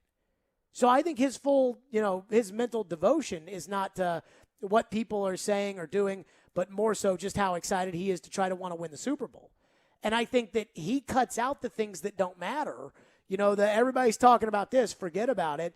This is what matters for us to win.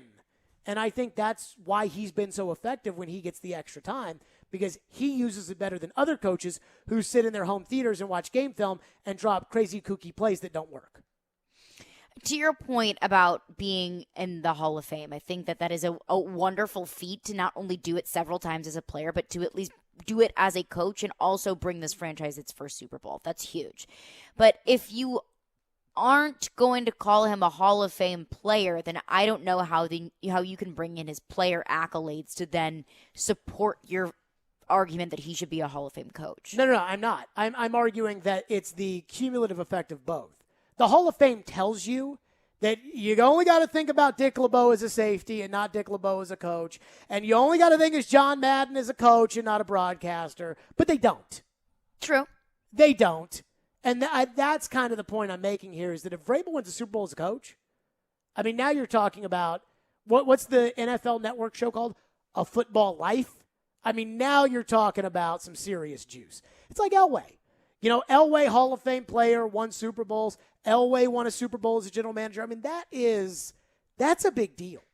But again, I go back to that 8-0 record. I'm not going to guarantee that they're in the AFC title game, but there's something about that. Like, I buy the stat. I believe that the stat matters. I believe there's something it absolutely to that. Matters. I believe that it does matter going forward in the divisional round that makes me feel comfortable. And the other part about it is the draw. I have a thought on the draw I want to get to next. Let's get your thoughts in on this. And this is the question. Do you think Vrabel, can you bank on Vrabel to get you to the AFC Championship game? Before we talk about Tannehill, before we talk about Julio Jones, before we do all that, can you bank on Vrabel? 615-737-1025. Meanwhile, Caroline wants to tell you about Caesars.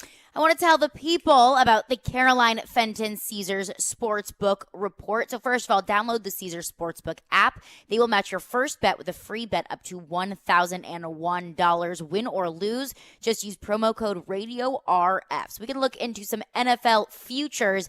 MVP shifts after the games on Sunday. Tom Brady was listed at plus 550 before Sunday's games, now listed at plus 375 on Caesars Sportsbook. That's a pretty good return for a pretty safe bet for NFL MVP.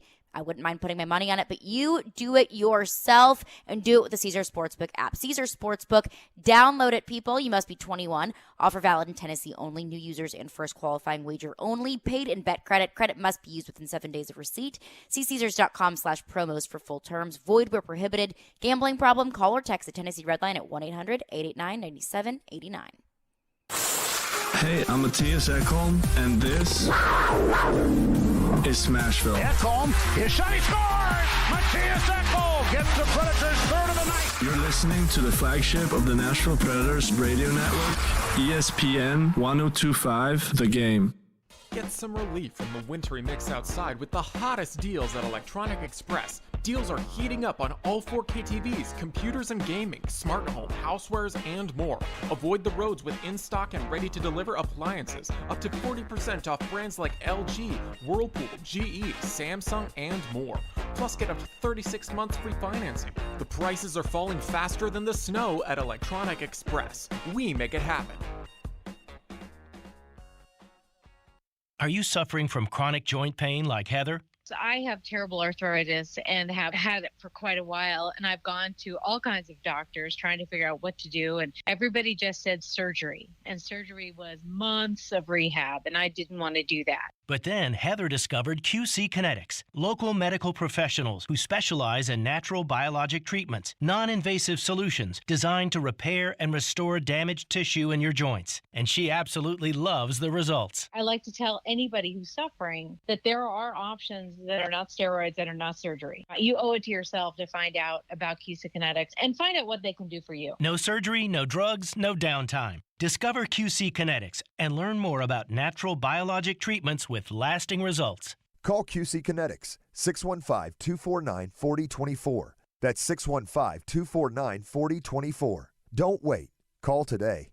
QC Kinetics, 615-249-4024. Screwball Peanut Butter Whiskey is the official whiskey of the NFL pregame broadcast on ESPN 1025 The Game. Screwball is the original and most awarded peanut butter whiskey in the world. Made with real whiskey, peanuts, and peanut butter, Screwball is all natural flavor to be enjoyed as a straight shot, in an espresso martini, peanut butter old fashioned, or a PB&J shot with a berry liqueur. Check out screwballwhiskey.com/recipes for more. Be sure and ask for Screwball by name at your favorite watering hole in Nashville. Enjoy responsibly. 2021 Screwball Spirits LLC, San Diego, California. Whiskey with natural flavors, 35% alcohol by volume. ESPN's Turon Davenport breaks down the Titans like no other. On the field chemistry, I don't think it's going to be a problem. It's just going to be a process. Catch TD Mondays at 11, Thursdays at 3, and Fridays at 8. Plus, the Talking with TD podcast drops every Wednesday. When you draft players, it's not just for one season, it's for a career. Presented by FreedomTireGuys.com, Nashville's premier mobile tire company, and Craneworks and Rental Works, your source for crane and equipment rental. Visit Craneworks.com. Nashville's best sports talk. ESPN 1025 The Game and the Game Nashville app. Hey Nashville, this is Penny Hardaway, University of Memphis coach. You're listening to Nashville's best sports talk, ESPN 1025 The Game. And not knowing who you're going to play, Mike, until another week away, what can you do as far as advanced work to kind of put yourself in the best position to kind of hit the ground running when you do know who you're going to play? Well, we've played everybody but the Bengals and the Raiders, so probably get some advanced work done on them, and continue to focus on us and what we have to do better and how we have to play better, and try to find ways to coach better and get healthy and continue to work on things that we think are important to help you win. There you go. Vrabel just told you we've got the work done for the most part on the Steelers, the Patriots, the Bills, even though they can't play the Bills. They've got the work on them. They just haven't gotten the work done so far on the Raiders or the Bengals, which means the coaches are going to be working on the Raiders and the Bengals. Chris Sanders earlier on our show said today he wants to play the Bengals. He doesn't want to play the Steelers or the Raiders. I don't get that. So he needs full chalk in order for that to happen. Kansas City has to be Pittsburgh. Buffalo has to beat New England. And the Bengals have to beat the Raiders in order to get that. For the Titans to play the Bengals, which I'm not for. I'd much rather play the Steelers, have them knock off the Chiefs, and then you play the Steelers, which is not going to happen, but that's what I would like to have happen. Can I just say this? Of the four teams that they could play, I'm not sure the Titans could ask for a better draw. we haven't touched more on like the rest of the playoffs outside of the AFC that the Titans could play. But like the Bengals have a good offense, no offensive line, quarterback's hurt. They took the week off last week, and they're not a great defensive team. They're good. We recognize the quarterback, but they're certainly not an elite team. They're not Kansas City's offense. No, they're not an elite team. The Raiders, the number one wild card team, they've won a bunch of games here down the stretch, but a lot of that is because Carson Wentz, Frank Reich, Brandon Staley. I mean, like, I'm not saying the Raiders don't deserve to be there. They've got a quarterback in Derek Carr, and the Raiders could walk in here and beat you, but I don't believe in this. Raiders are red hot. Nobody wants to play them. I don't believe in that. I saw some study on 538 last week. How important is momentum going into the playoffs? Not very. So, Really? Yeah, no. Is that just one of those cliche things that people say? Yes. You know, you got to get momentum going into the playoffs. Watch the NCAA tournament. There are teams in the NCAA tournament that win their conference, and people are like, oh, they're red hot right now, gone before the Sweet 16. I've never seen anything like it. Every year in basketball. Because I'm like most people, I don't watch a lot of college basketball this time of year. But, like, you get me the conference championships and the tournament weeks and the, Big Ten championship, Pac-12 championship. Like, I'll watch those games. And you'll see a team, I think Illinois was the team last year, that they were red hot. They won the Big Ten, gone before the Sweet 16. Every year. So there was a 538 study that says it doesn't matter. I respect what the Raiders have done. I don't think the Raiders are a great team. The Patriots feel like they've totally regressed, but in large part, I think the quarterback has hit the rookie wall. The defense, which is stout, I think is a little too leaky. The Titans ran all over them. Josh Allen threw all over them. They were the number one defense for most of the year. They didn't finish the year number one. Miami moved the football on them incredibly well. I think the Patriots peaked at the wrong time, in large part because a lot of other people were making mistakes. The Patriots took advantage of it, and now I think everybody's learned what Vrabel proved when they went there, which is put it all on the quarterback's plate. I feel like the Patriots have been regressing ever since the Titans game. Like the week before they played the Titans, I think they smoked Cleveland, and I was listening to Boston radio, and they said that was when they peaked. And I thought the Titans played okay. I thought they really outcoached New England, and that game was a lot closer than people give it credit for. The next week was the Wind game in Buffalo, where that wasn't really like a real football game. And then ever since then, they lose to the Colts, they lose to the Bills, they lose to the Dolphins. The Patriots just don't look very good, and Mac Jones looks like he's hit a wall. The Steelers are awful. The Steelers know they're awful. Like Ben talked about it today. About everybody thinks we stink anyway, so who cares what we do with Kansas City this week? But they're awful. We saw the Titans play the Steelers a couple weeks ago. And the most depressing part about the fact that they lost to the Steelers was that the Steelers stink. So, I mean, I'm not saying these are bad teams, other than the Steelers, which I don't think are very good. Patriots are okay. Raiders are solid with decent quarterback play. Bengals have an explosive offense. But I don't look at any of these teams like, oh, man, I don't want to play them. Oh, I don't want to play them. Even the Chiefs, the way they played against Denver the other night, and the way they played in Cincinnati, where their defense couldn't get a big stop, or they played Denver and Drew Lock's out there running for touchdowns. It's like Drew Lock. They were in a 4-quarter dogfight with the Broncos. The Chiefs look like they still have a little bit of their magic, but not the thump that they had a couple years ago. So I love the draw that the Titans have going into the divisional round of the playoffs. Couple that with the fact that Vrabel's 8-0 with extended rest. I think this is a pretty good formula for the Titans to have success. And I hear you on the Chiefs this entire season, and especially right now, not necessarily feeling like the Chiefs. The Chiefs that went to back-to-back Super Bowls, Patrick Mahomes, MVP. But I'm still glad the Titans aren't going to see them when I talk about the until draw, the last round of the AFC playoffs. They can't see them till then. The Titans will play the lowest remaining seed. This is the thing. People, I've noticed, I don't know if it's that like I argue with one caller and then there's another caller the next day that like didn't hear the argument from the first caller, or if people just don't listen. I don't know. I honestly probably believe it's a little bit of both, mainly that people don't listen though. But the key to the 1 seed is that you cannot play Buffalo or Kansas City in the second round of the playoffs. The only time that you can play them is the AFC Championship game at home. That's it. And that's why I look at these 4 teams and I'm like, I love the draw. I love the draw. There is something about all 4 teams that I feel really good about. In large part, like the Bengals have never been on that stage before. The Bengals have never been at that level before. And it felt like when Zach Taylor started breaking down after they beat the Chiefs, it felt like they had won their Super Bowl. And when teams get like that and they don't have any semblance of act like you've been there before, oh, that's not good for the playoffs. That's like when you're just happy to be there, that's not good. And I felt that from Cincinnati. What do we have on our text line? 615-737-1025, phone line driven by WilsonCountyHyundai.com. Ryan in Nashville texts in and says, we can count on Vrabel. He's shown us time and time again that he has a well thought out game plan in the big games, playoffs included. He's a man of details, and his players play with an underdog, disrespected edge, just like Vrabel played with. How many good game plans has Vrabel had in the playoffs? It's easy to say that, Vrabel in the playoffs he had a good one against New England. He had a good one against Baltimore. He got out-coached in the second half by Andy Reid, probably went into the game with a good game plan in that AFC title game. That's how you get a 17-7 lead. But Andy Reid totally outfoxed him in the second half.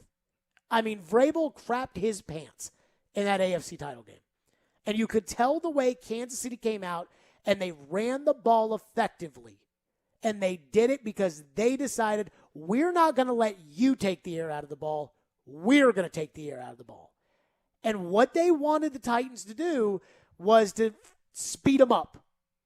Oh, no, now we're down by 2 scores. We look at the clock. They're eating off 6 minutes of clock time with the football. We can't stop them. We got to throw. Derrick Henry goes to the sidelines. Andy Reid totally worked Vrabel over in that AFC title game. Last year, the Ravens playoff game.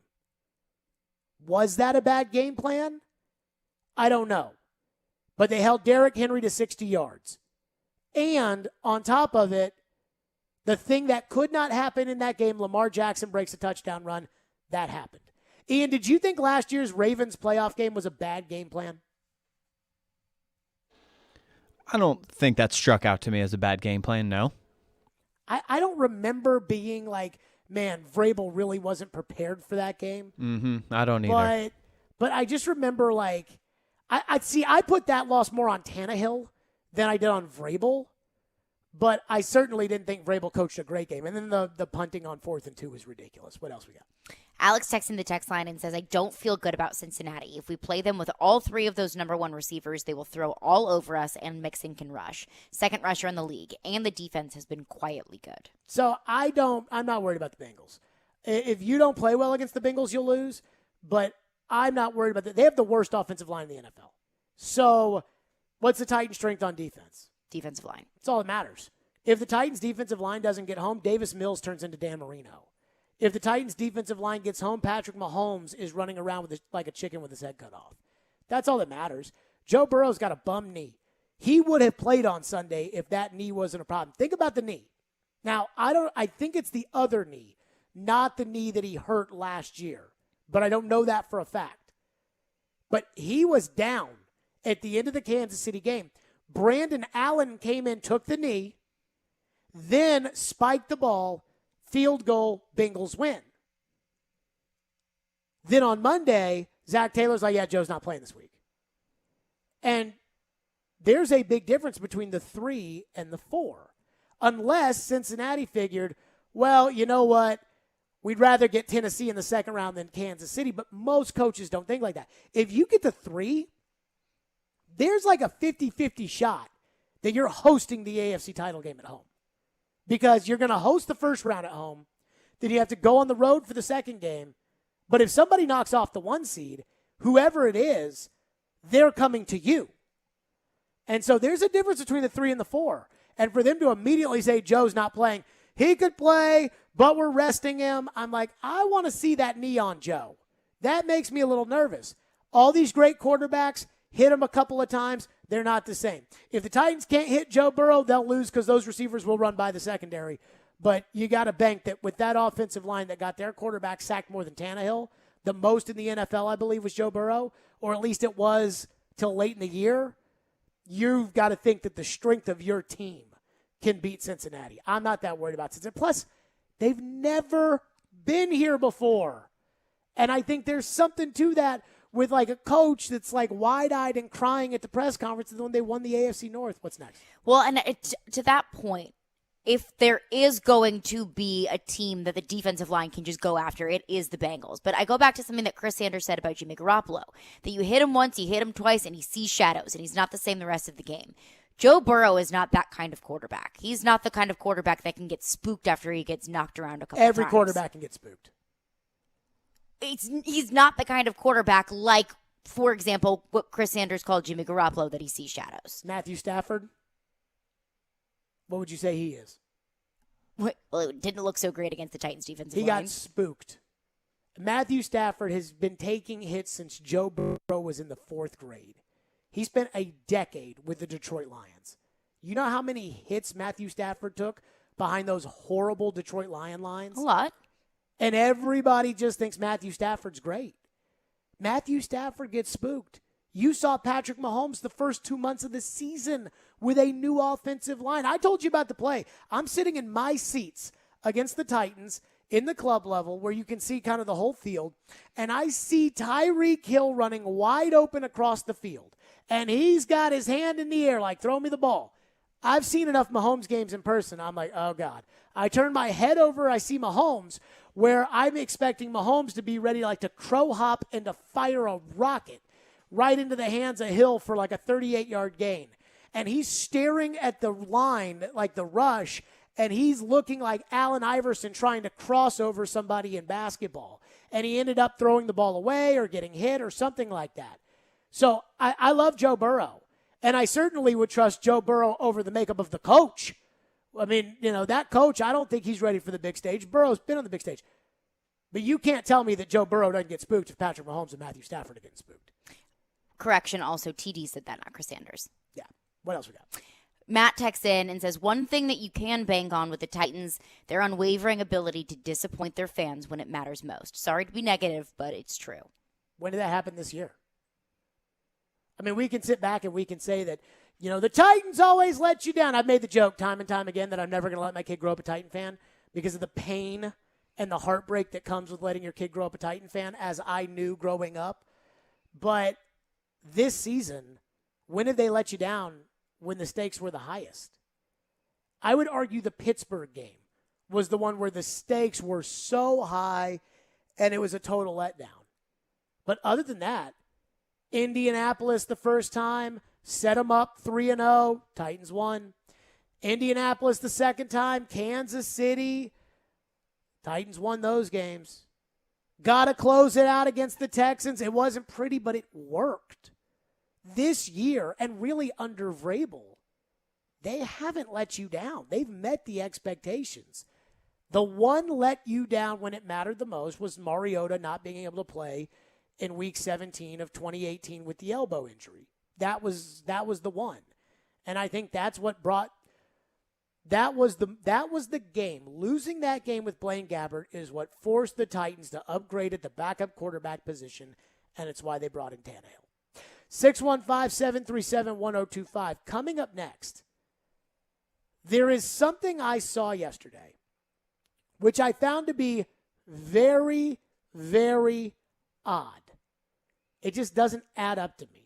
And none of it has really added up to me. We'll get to that coming up next here on Stillman and Company. Let me tell all the fine folks out there to join 102.5 The Game this Saturday for the Preds Bud Light Watch Party at Headquarters Beercade.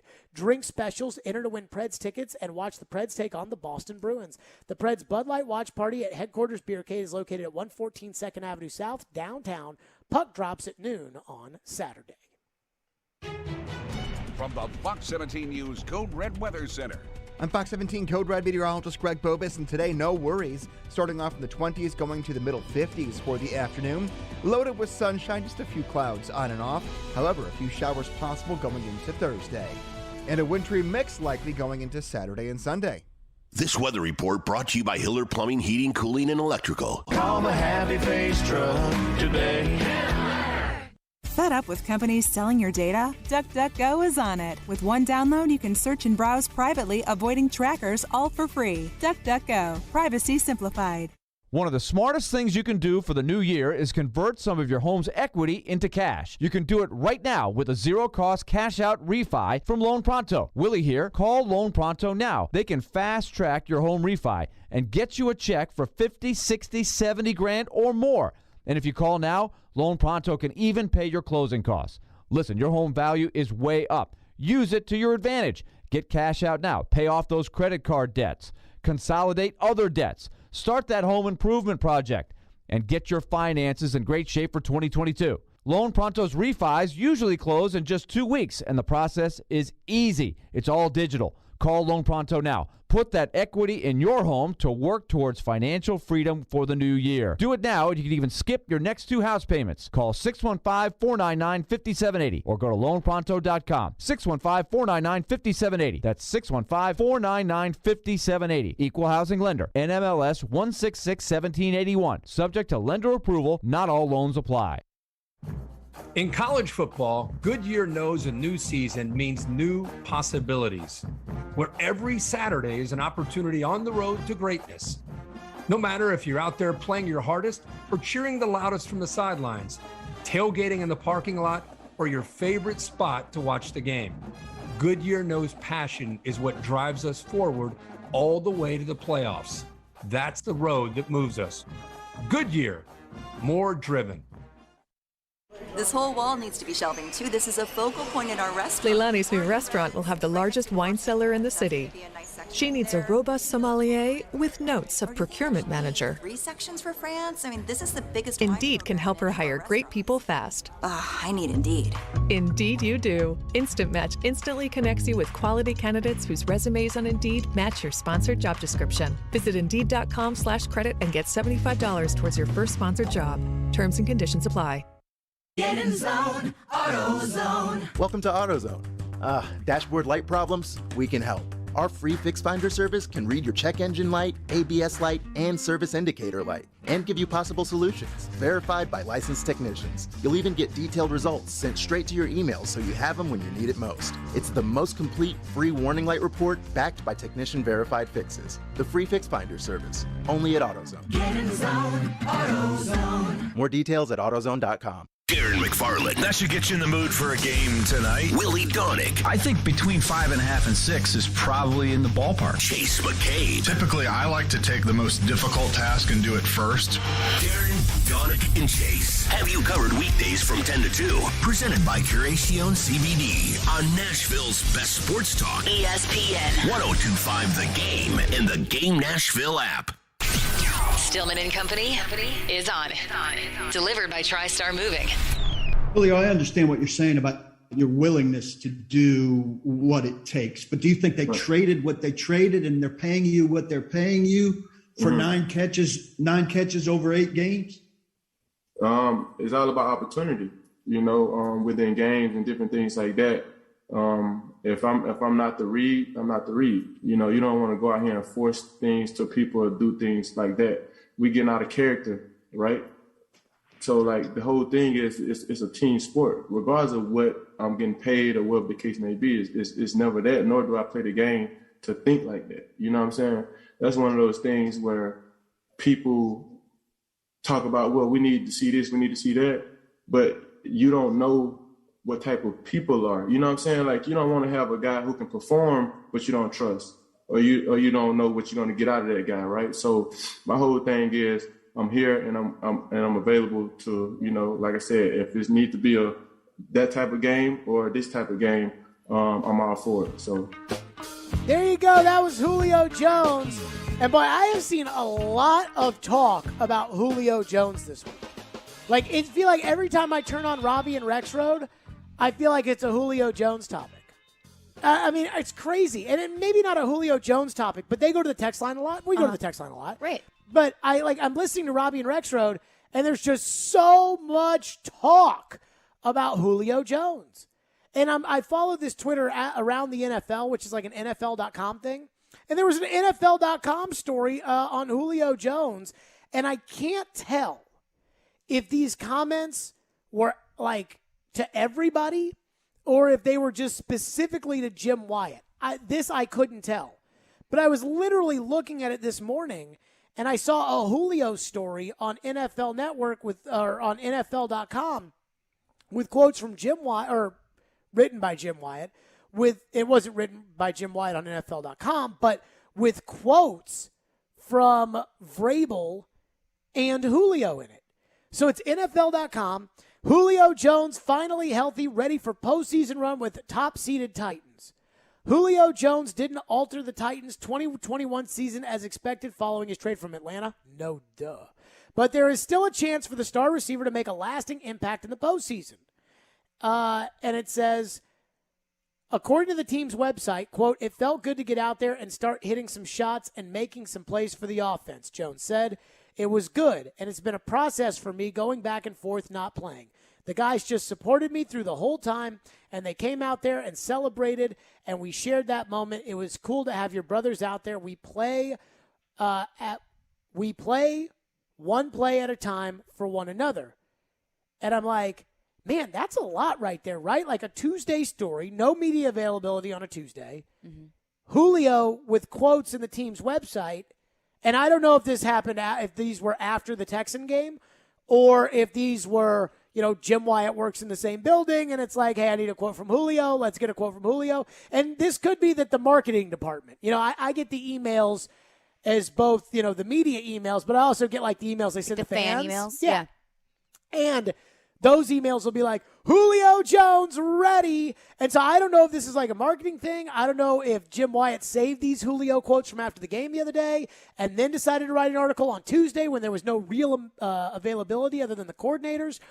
Or if the Titans are looking at this like, yeah, let's get like a positive Julio story and let's have that out there. And it goes right to NFL.com. And I'm sure a lot of people are clicking it on NFL.com.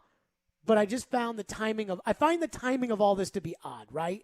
So Friday, Paul asks the question about not living up to the contract, which I think is a completely fair question to ask. That's what we've talked about for the past few months. Of course. Then, and boy, Paul has taken a lot of flack for asking that question, which is crazy because, like, what do you expect out of Paul? You've known Paul for 20 years. Like, what do you expect him to do? That's what he does. And I do a lot of the same things differently, but that's what he does. But it's still a fair question, no matter who asks it. Totally fair question. But people are getting real mad at Paul for that. That's neither here nor there. Then they target him 9 times. After he said, it's all about the opportunities. Now, I'm not going to get into, but when a wide receiver says it's about the opportunities, that to me is interpreted as they're not throwing me the ball enough. It's just the nice way of saying it. Other guys like T.O. don't care about the nice way. But that, I thought, was kind of like, hey, I'm doing my job. They just don't throw me the ball, but it's not about me. Then they target him 9 times in the Texan game. Then on Tuesday, there's an article on the team's website about Julio excited about playing as a team. And I'm not the only one who finds the timing of all this to be kind of peculiar.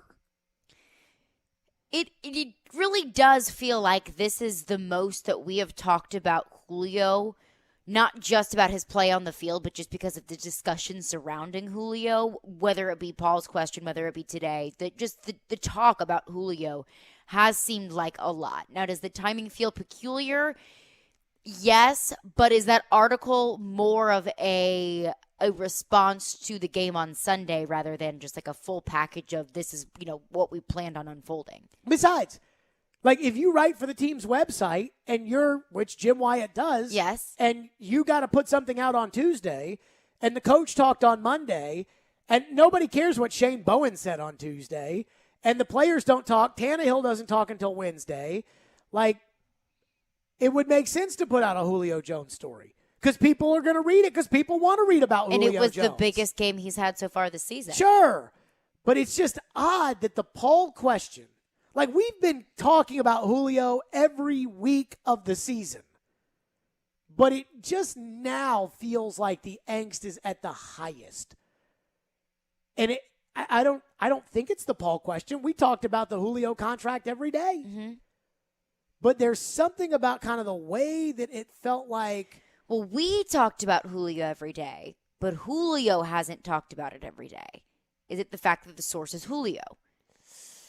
Probably something to that. Mm-hmm. You know, probably the fact that that's what led to it and then the opportunities, but then he gets more targets than he's gotten all season. But if he's saying that in a press conference, why would he not have said something behind closed doors? I'm sure he said something behind closed doors. So what is it? Is it him saying something publicly? That led to them then targeting him 9 times? Yes. Or is it related at all? I don't know. What do you think? It feels fishy. Do you think Julio complained about his targets and then that's why they targeted him 9 times? No. Why? Because I don't think that Mike Vrabel would tolerate that. So I told a story to somebody yesterday, and I was thinking about it this morning about how I could tell this story on the air. I was with Floyd one time. A former Titan player told Floyd about a story about something that had happened after Floyd had left. And it was basically about a disagreement between one group of the team and one player of the team. And the group was so mad at the player that they embarrassed him in a game. And they told their coach that they were going to do it. And the coach was okay with it. And Floyd chuckled about it. And then after the former player walked away, I'm like, I thought you were like Mr. Team and you were Mr. This and Mr. Right.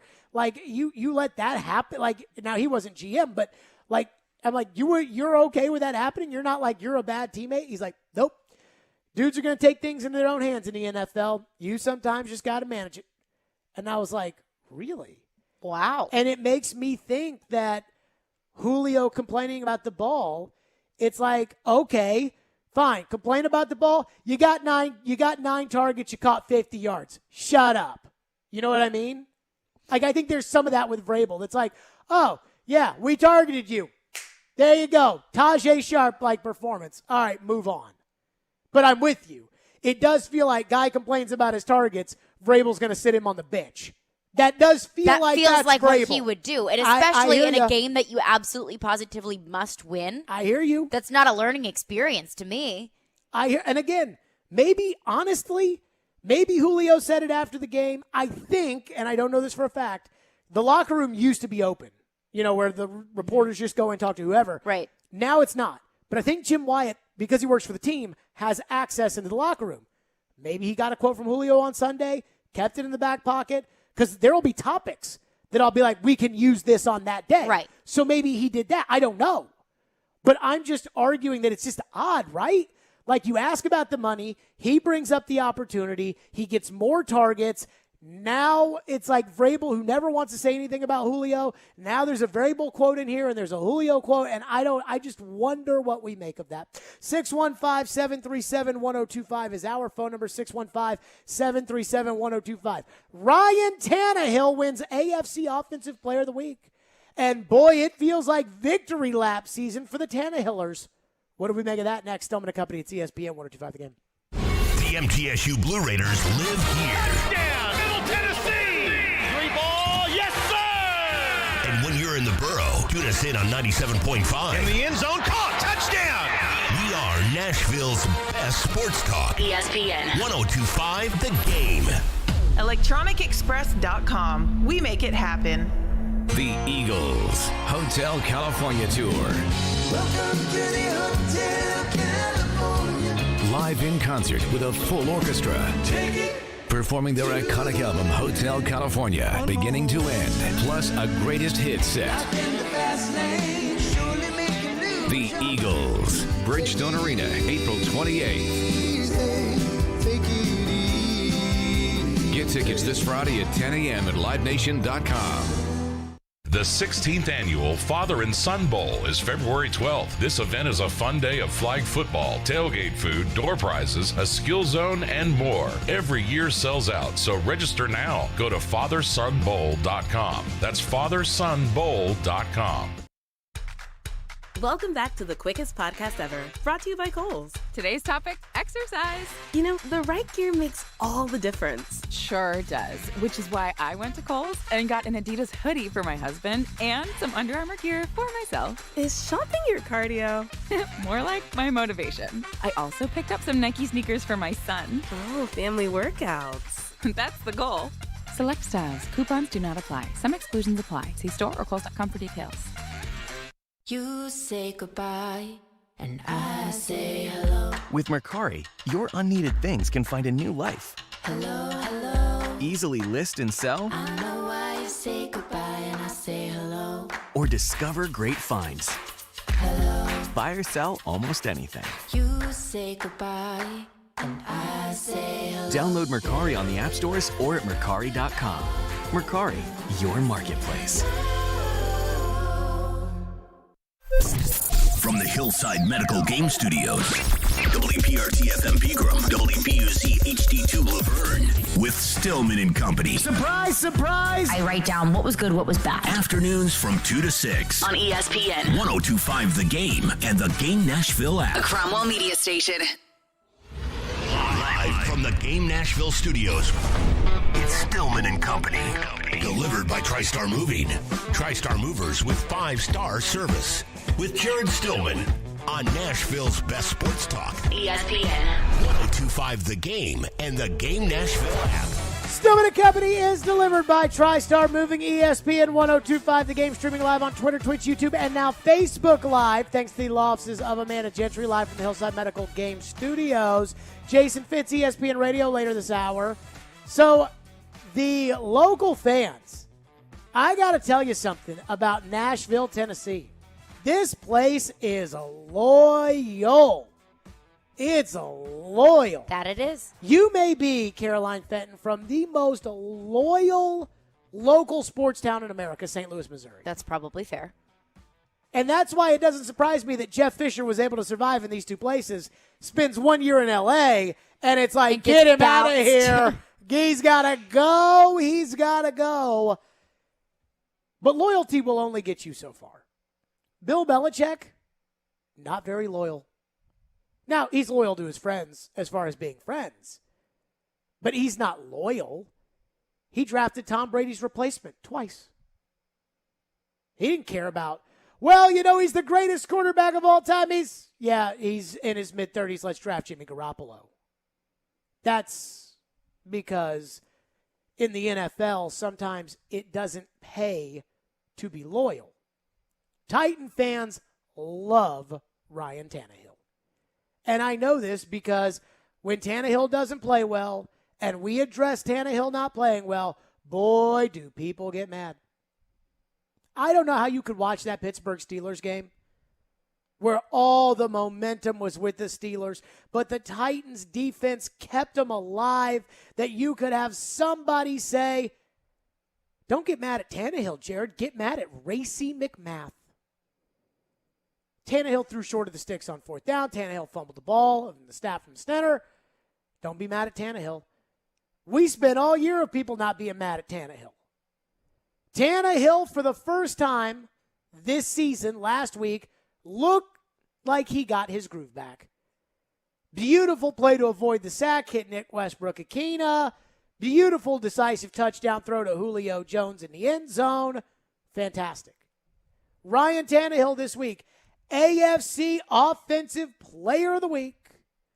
Somebody tweeted out, Ryan Tannehill named AFC Offensive Player of the Week, 4 touchdowns, no picks, 23 of 32, 287. Great QB rating and a Week 18 performance. And someone tweeted me an hour ago, at Jared Stillman, say it. Say he's incredible. What? Ryan Tannehill wasn't even incredible on Sunday on his best performance. And I'm not here to knock Tannehill. I like Ryan Tannehill. I think that there is a responsibility in his basket, and he's going to have to earn, as we used to say with Kyle Turris all the time, sometimes you got to pay what you owe. But incredible? Tom Brady is an MVP candidate at 44 years old. That's incredible. Aaron Rodgers on the run can deliver a ball from 38 yards away right into the receiver's hands, and he doesn't throw interceptions. That's incredible. Derrick Henry rushed for 2,000 yards last year. And when it comes to stats, his name is always thrown around with greats like Barry Sanders and Earl Campbell and Terrell Davis and LaDainian Tomlinson and Eric Dickerson and guys who are all in the Hall of Fame. That's incredible. Tannehill had his best game of the year. He was good. You need more of that going forward. But I feel like this is the week for the Tannehillers to get up there and be like, see you guys, Ryan Tannehill was not the problem. AJ's back, Julio's in there, and now all of a sudden he looks, yes. In fact, Ian, if you could, Ryan Tannehill was asked about his lack of confidence or getting his mojo back, and I was kind of surprised at the way Tannehill answered it. I think there was a message for a lot of people, me included, in his answer. Here's what Tannehill said today. Do you feel like you've found your groove personally, these last few games heading into the playoffs? Do you feel like, you've kind of gotten that mojo back maybe? Contrary to popular belief, I never felt like I lost it, I felt good all season, and I think we've done some good things here the last few weeks to kind of catch our stride a little bit. Excited about the momentum we've kind of gained over the past few weeks, and hopefully we can build on it, as we move forward. There you go, Tannehill. I never had lost my confidence. What are you talking about? Did you watch the first half of the San Francisco game? Did you watch the second half of the San Francisco game? By the way, after the second half of the San Francisco game, Ryan Tannehill looked very confident against the Miami Dolphins. He looked very confident against the Houston Texans. Didn't look like the same guy. Tannehill, 16th in the league. 16th in the league in the NFL in passer yards. 19th in yards per attempt. Ryan Tannehill in yards per game. And again, these are all stats, and you can make of them whatever you want to make them. But Ryan Tannehill, throughout the course of the year, the stats were not pretty. They were pretty 2 years ago in 2019 when he had the best quarterback rating since Joe Montana. We all ate that up. I did. Absolutely. And I still think last week proved that there's a little something there. But can we just be honest about Tannehill? I feel like it's completely black and white. I feel like it's either he sucks or he's the best, and there's nowhere in between. And I feel like a lot of people this week are using the AFC Offensive Player of the Week against the Texans as a sign that we were wrong all along about Tannehill and that his 2021 season was beyond criticism. And I just think that's ridiculous. Well, I'm not going to take a good performance against the Texans for granted, especially after what we saw the first game against the Texans. So I'll just lay that out there, that I understand that being named AFC Offensive Player of the Week against the Texans, while it's not against the Chiefs or it's not against the Buffalo Bills, I'm still not going to take that for granted. And I do think that there is a good bit of truth to the fact that Tannehill has not looked like he has in the past, because you just look at the stats and that'll tell the story. But I mean, in terms of his confidence, it builds. And you can tell throughout the season that whenever he gets sacked, whenever he gets hit, whenever he gets pressured, you can see that confidence wane. And then whenever he gets his guys back, whenever he has A.J. Brown in the end zone to throw to, you see that confidence built up. I think Tannehill's confidence is really just a product of his environment. Oh, I so disagree. Why? Because it took the bomb to A.J. Brown in San Francisco in order to get it back. Exactly. It's a product of his but environment. But he had to hit the bomb. Like, he had to hit it. So, in the first half, he had A.J. back in the first half. It looked terrible. They had like 27 yards at halftime against San Francisco. They had one more yard than the worst offensive half of Tennessee Titan football that was performed by Rusty Smith. That's how bad they were. Good things have to happen to Tannehill. But that's the problem, is that in one of these playoff games, I feel like he's going to have to drive the bus and not be a passenger. And last week, he did a little bit of driving. Mm-hmm. He's going to have to drive in one of these games. But like last week was a good sign. Yeah. But it's not, I mean, there's no, these people, I don't understand what happens. It's like you watch the Pittsburgh game, you watch the first half of the San Francisco game, you watch the Patriot game, which I actually thought, even though he didn't even crack 100 yards, I thought the game plan was solid. You watch the first Texan game, and it's like, oh, man, like you shouldn't have felt bad about Tannehill in those games because he proved you wrong. And I'm like, no, he didn't. You don't even have to win the Texan game if he wins you one of those other games. That was the first game all year that your $30 million quarterback won you a game. That's it. You want me to say he's incredible now? Say he's incredible. I think the jury is still very much out on Tannehill right now. I told you all, after the Ravens playoff loss, I said, he's got to give you more. People got mad at me because I had the audacity to bring up the fact that Tom Brady took his team to the Super Bowl, and Tom Brady was Super Bowl MVP. And Tom Brady, again, we'll never know because it's none of our business, but I feel like Tom Brady wanted to come here and could have been the quarterback of the Titans if the Titans had wanted Tom Brady. And yet Tannehill gave you 165, and Jen Triestis is writing, oh, no, it was still a good call to take Tannehill over Brady. I'm like, what? I mean, at some point, Tannehill's got to earn it. And last week against the Texans was a good start.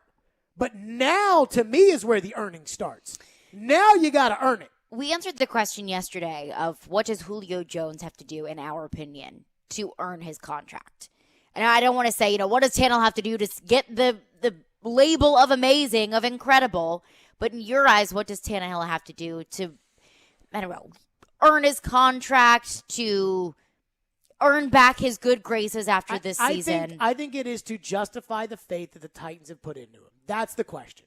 I mean, it's one thing, and I think Chad Withrow said this pretty well a couple weeks ago, which was it's one thing when you're a fourth round, when you were traded to be a backup for a fourth round pick and you come in and you play well and everybody's like, you exceeded expectations. Mm-hmm.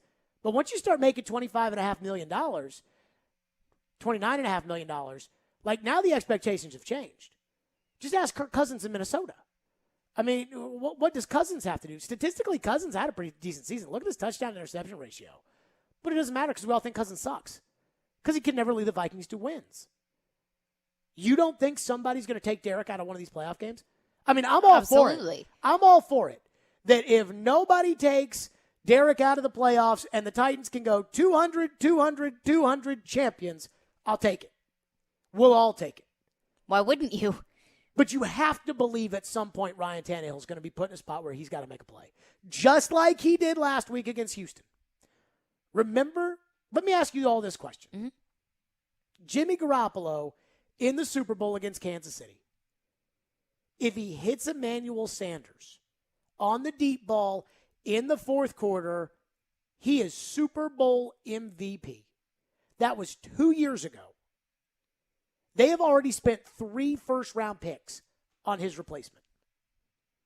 You think Trey Lance is the backup quarterback in San Francisco if Jimmy hits Emmanuel Sanders? Probably not. At some point, Tannehill has to make that throw. That's what he's got to do here. He's got to do more. And I think you as a fan should be allowed to ask more. I see the fans that get mad. I tweeted out about something that Paul Karski said on Robbie and Rex Road yesterday. And all of a sudden, these people are mad at Paul because of how he asked a question of Julio Jones. You should be wanting people to ask those questions. You should want there to be pressure on Tannehill to go out there and play well. 615-737-1025. We'll get to your reaction on this. Again, Tannehill, he's got his mojo, according to him. He never lost his mojo, which, again, I'm not totally sure about. But we'll get to your phones on it. Stillman & Company, it's ESPN 1025 The Game. And as always, we're streaming in the Game Nashville app. Every day at Cromwell Media, we want to help make a difference. And over the holiday season, you made a difference with your contributions to Souls for Music City. Thank you for helping hundreds of kids in the Nashville area who experience homelessness get a new pair of shoes to start off 2022. We'd also like to thank Newton Motor Group and Souls for Souls from all of us at Cromwell Media and Nashville's Best Sports Talk, ESPN 102.5 The Game and ESPN 94.9. Fed up with companies selling your data? DuckDuckGo is on it. They help millions of people like you take back their privacy online. DuckDuckGo. Privacy simplified. Check out the January clearance sale going on now at Social Furniture. You can save up to 70% off Ashley Furniture. Come first for the best selection of furniture before it's gone, and you don't want to miss out. Social Furniture has truckloads of the best selection of furniture. Get your nightstands, mattresses, bar stools, sofas, and recliners all on sale now with no waiting. You can take home your new furniture today. Visit Social Furniture on the west side at 5412 Charlotte Avenue or on the web at mysocialfurniture.com. Hey, it's Jared from my official sportsbook app, the FanDuel Sportsbook app. The NFL playoffs are here. To celebrate, FanDuel is giving all customers up to a $100 bonus on same-game parlay.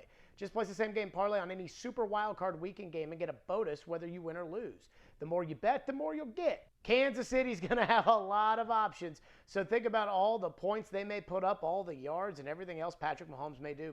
You love FanDuel Sportsbook because you'll find that payouts happen in as little as 2 hours. It's easy to use, it's safe and secure, and they've got great offers for new and existing customers. Plus, if it's your first time betting with FanDuel, you can also enjoy 30-to-1 enhanced odds on any team to win Wild Card Weekend after using promo code JGM. You can turn $5 into $150 with the promo code JGM, so they know that I sent you. Exclusively on the FanDuel Sportsbook app. 21 and older and present in Tennessee. Bonus issued as non-withdrawable site credit that expires in 7 days. Max bonus $100. Plus 400 odds or longer wager required. Restrictions apply. See terms at sportsbook.fanduel.com. Gambling problem? Call the Tennessee Red Line 1-800-889-9789. Signs First is the official sign company for 102.5 The Game. Go to sfnash.com. If you missed the latest edition of the Preds official podcast, Predators forward Philip Forsberg is our guest here on episode 156 of the Predators official podcast. So I have to ask about one of those 12 goals because that came the other night against Pietrangelo and that move you put on him. Phil, I felt like it was almost like sorcery. Is that something you practice? Did you have that kind of made up in your mind? I mean, not necessarily the play, but you do practice your skill. You play around and just basically, try to work on your skill. And then opportunities present themselves like that. You just got to be able to execute. And I mean, like I said, I can't say I drew that up before the game, that's for sure. But you got to be able to read the situation and kind of make the best play on that situation. Search Preds official podcast today on your favorite podcast platform. The newest edition releases every Saturday at 8 on ESPN 102.5 The Game and NashvillePredators.com. If you've missed any of today's show, just search Stillman and Company on Apple, Spotify, or your favorite podcast platform. You look at the Texans game, that was probably your best of the year. Like, how do you go about rolling that confidence over and making sure that there's no layover as you have this time off? Yeah, we're focused. Obviously, it's a big opportunity to, like I said, regroup mentally, regroup physically. But all it is an opportunity at this point, right? We have to be able to take advantage of it, do the things necessary we need to do to stay in condition, to get ourselves ready to play next week and really grow this week. So, yeah, we'll take a little bit of time away to clear our minds, but I think everyone in that locker room is focused on the opportunity we have and the fact that it's not just going to happen. We're going to have to go out and earn it and, win by week. There you go. That was Ryan Tannehill today. Let's go to your phones. Phone lines driven by WilsonCountyHyundai.com. Daryl texts in and says Ryan Tannehill showed us against the Texans what he can do under pressure. Now, if he only will do that in the playoffs. Let me ask a question to both you and Ian. Okay. Do you think that on February 15th, I will be complaining about Ryan Tannehill? Yes. Ian? I'm going to say no. Why? Well, I mean, you might be upset.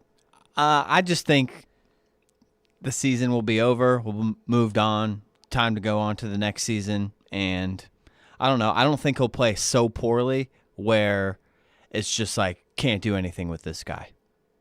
Now, remember, when they lost the AFC Championship game in Kansas City, there was a media narrative, a real national media narrative, which was the Chiefs stopped Derrick Henry and Ryan Tannehill can't win the game.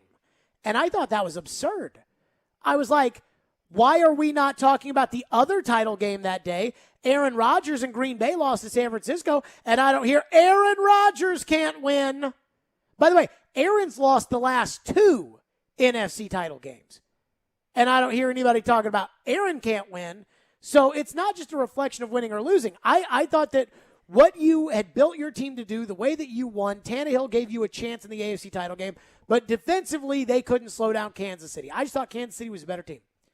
Against the Ravens, I looked at it like they took Derrick out of the game. You got to do something to go win for them. If they get into the playoffs, let's say they play Kansas City, and the defense falls apart like they did in the second half against Houston, and Kansas City goes out there and Kansas City wins 38-35, I probably won't be complaining about Tannehill that much. But if you get yourself in a game in the playoffs where Tannehill throws 2 interceptions or fumbles a snap or gets hit running with the ball and fumbles like he did the other day, those things happen, you lose because of it, then I'm going to look at it and say, dude, this is a Super Bowl caliber team, and you're holding them back. And that's the feeling I don't want to have this year, is that he's holding them back. If I feel like he's holding them back, then they're not going to make a change, but I'm almost going to feel like resigned to the fact that this is what they are at this point, and that's going to kill me. What's next? Dustin in Hopkinsville texts in and says, I wouldn't think that 287 yards for a quarterback would get you player of the week. He did show up when he needed to. The first half, he was lights out, but not most of the second half. With this said, we didn't go after some brilliant clipboard genius. We built around Henry. If he does what he did the last 2 weeks with Derrick Henry back, I just don't see anyone beating the Titans in the playoffs. So I want to go back to the 287 yards comment, because I kind of agree, but I don't want to get mad at Tannehill for throwing for 287 yards. Because that's how the Titans win, is 242 yards, 228 yards. Like, that's how they win. And that's all I'm asking you to do, is just 228 yards. That's it. Just do that. You're good. Solid. Good. The end. So I don't want to, get mad that it was only 287 yards. But I am a little surprised that in 2022, 287 yards is winning you player of the week. Don't quarterbacks throw for 400 regularly now? 300 range, yeah. 300 more so regular. It's standard. 300 is average for an elite quarterback. Joe Burrow probably averages 330 yards a game. Probably. So, isn't there always a guy who throws for 400 yards once a week? Probably not every week. No. 400 is a lot. Right, but it's a lot for, an individual guy to throw 400 every week is a lot. Yes. But it's not a lot, in my opinion, to have one Josh Allen throw it this week, Mahomes throw it next week, Burrow throw it, Rodgers. Now, again, this is AFC Offensive Player of the Week, so whatever they did in the NFC doesn't matter. But it's odd to me. But I don't want to get on Tannehill for not throwing for more yards, because that's not how he wins. And we've been complaining about Tannehill throwing for 120. I'm not going to all of a sudden turn around and be mad about 287. Yeah, 287. And again, the 4 touchdowns, no picks, that's solid. Mm-hmm. He played a great game on Sunday. It was the first time this year that he won them the game. He's going to have to do it in the playoffs. And unfortunately, you don't get to play the Texans as you go forward into the playoffs. Jason Fitz, ESPN Radio, will join us next. We'll ask Fitzy what he thinks about Tannehill going into the playoffs. We'll get his thoughts on that. We'll get his thoughts on the Titans and who's the best draw for the Titans. Bengals? Chris Sanders says Bengals, which I think is kind of crazy. Chris Sanders said Bengals. You got the Steelers, which I think is obviously the best draw, but not likely. Then there's the Patriots and the Raiders. What does Fitz think about that? We'll get his thoughts on that next. TriStar Moving, they're the presenting sponsor of this show, and they are my official Movers. I have been telling you about TriStar Moving for well over a year now. I moved with them, and it was one of the best decisions that I have ever made. They have made their process so simple, and there's a reason why their motto is TriStar Movers with 5-star service. From the initial phone call to the final signature, moving became a breeze. They offer home protection covering your floors, banisters, railings, door jambs, and even the doors themselves, and they're always upping the game when it comes to mover training. Everything was taken care of with TriStar Moving, and they have a brand new state-of-the-art storage facility in Mount Juliet in case you need a spot for all of your stuff. They do it all. Their owners, Garrett and Robert, are true Nashvillians, and they care about helping their community. Give them a call, 615-640-1219, or visit their website, nashvillemoving.org/radio, where they'll give you 5% off your entire move. TriStar Moving, 615-640-1219, nashvillemoving.org/radio. Tell them Jared Stillman sent you for TriStar Movers, my official movers. The Titans earn an off week with the number 1 seed, and now attention turns to him. Derrick Henry into the second level and into the end zone. Touchdown. Will the Titans turn to the king for the first game of the playoffs? We'll see if he can hit the ground running, which I think will be the biggest challenge. Who will they face at Nissan Stadium on divisional weekend? The road gets easier now that they have the first round bye. We'll continue the conversation on Nashville's best sports talk. ESPN 102.5 The Game and the Game Nashville app. The metal tour of the year. Megadeth, Lamb of God, with special guests, Trivium and In Flames. Friday, May 6th, Bridgestone Arena. 4 of metal's biggest artists share the stage for one epic night. This is a buck-up. On sale this Friday, 10 a.m.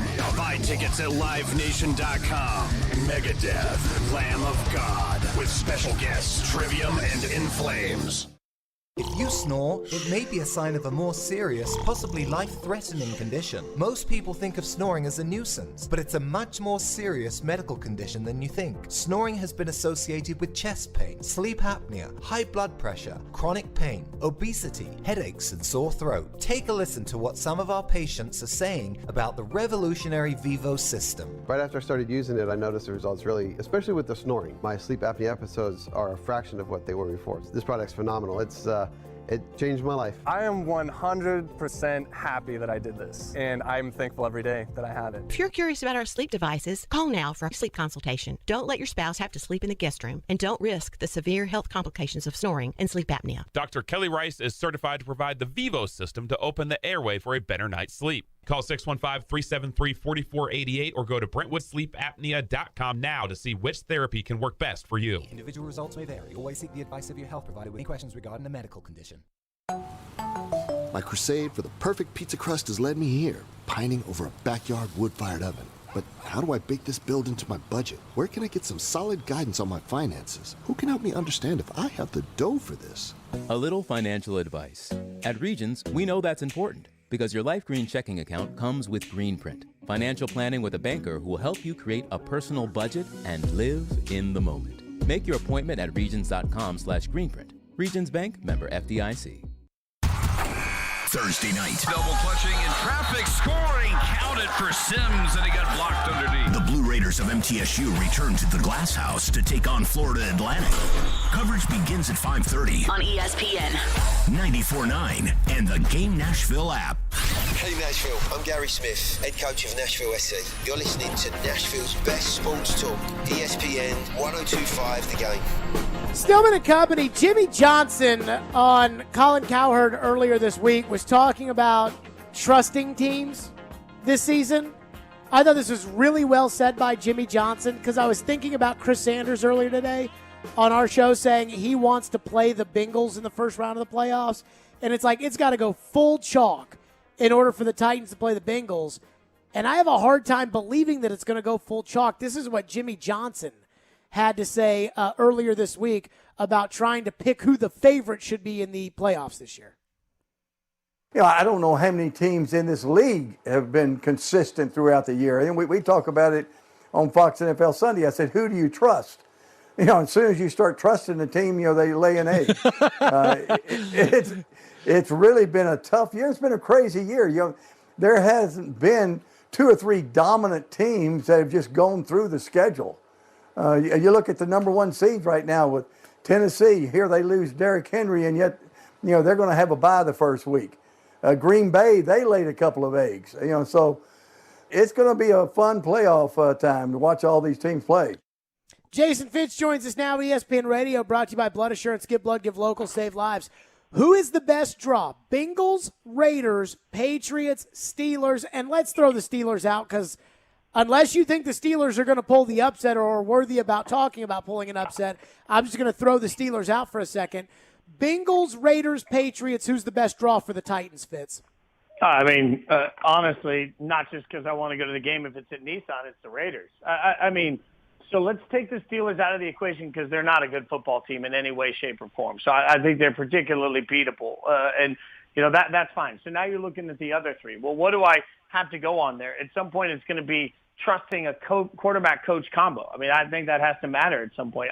I think the Bengals are explosive enough to beat anybody on any given Sunday. Yeah, they make mistakes. So do the Chiefs. So do every team. But if you want to talk about, who might get the best of the Bengals is going to be better than the best of the Raiders or the Patriots. And frankly, if I'm choosing between the Raiders or the Patriots, then it becomes, do I want to have to take on Bill Belichick or Rich Bisaccia? And the answer to that is I never want to have to take on Bill Belichick. So, I hear the narrative that there's not a lot of teams to trust, but I also have watched these Man in the Arena shows on ESPN Plus because I host a reaction show to it, and I'm stunned at how much just having been there before matters to a group of players that have been there before. So I still think it'd be foolish not to trust Belichick. It's foolish not to trust Brady. It's foolish not to trust Aaron Rodgers, guys that sort of know what it takes to get through a playoff process. That's different. So you think the Titans are better off with Derek Carr than Mac Jones? Because when I watch Mac Jones, I feel like he's hit a rookie wall.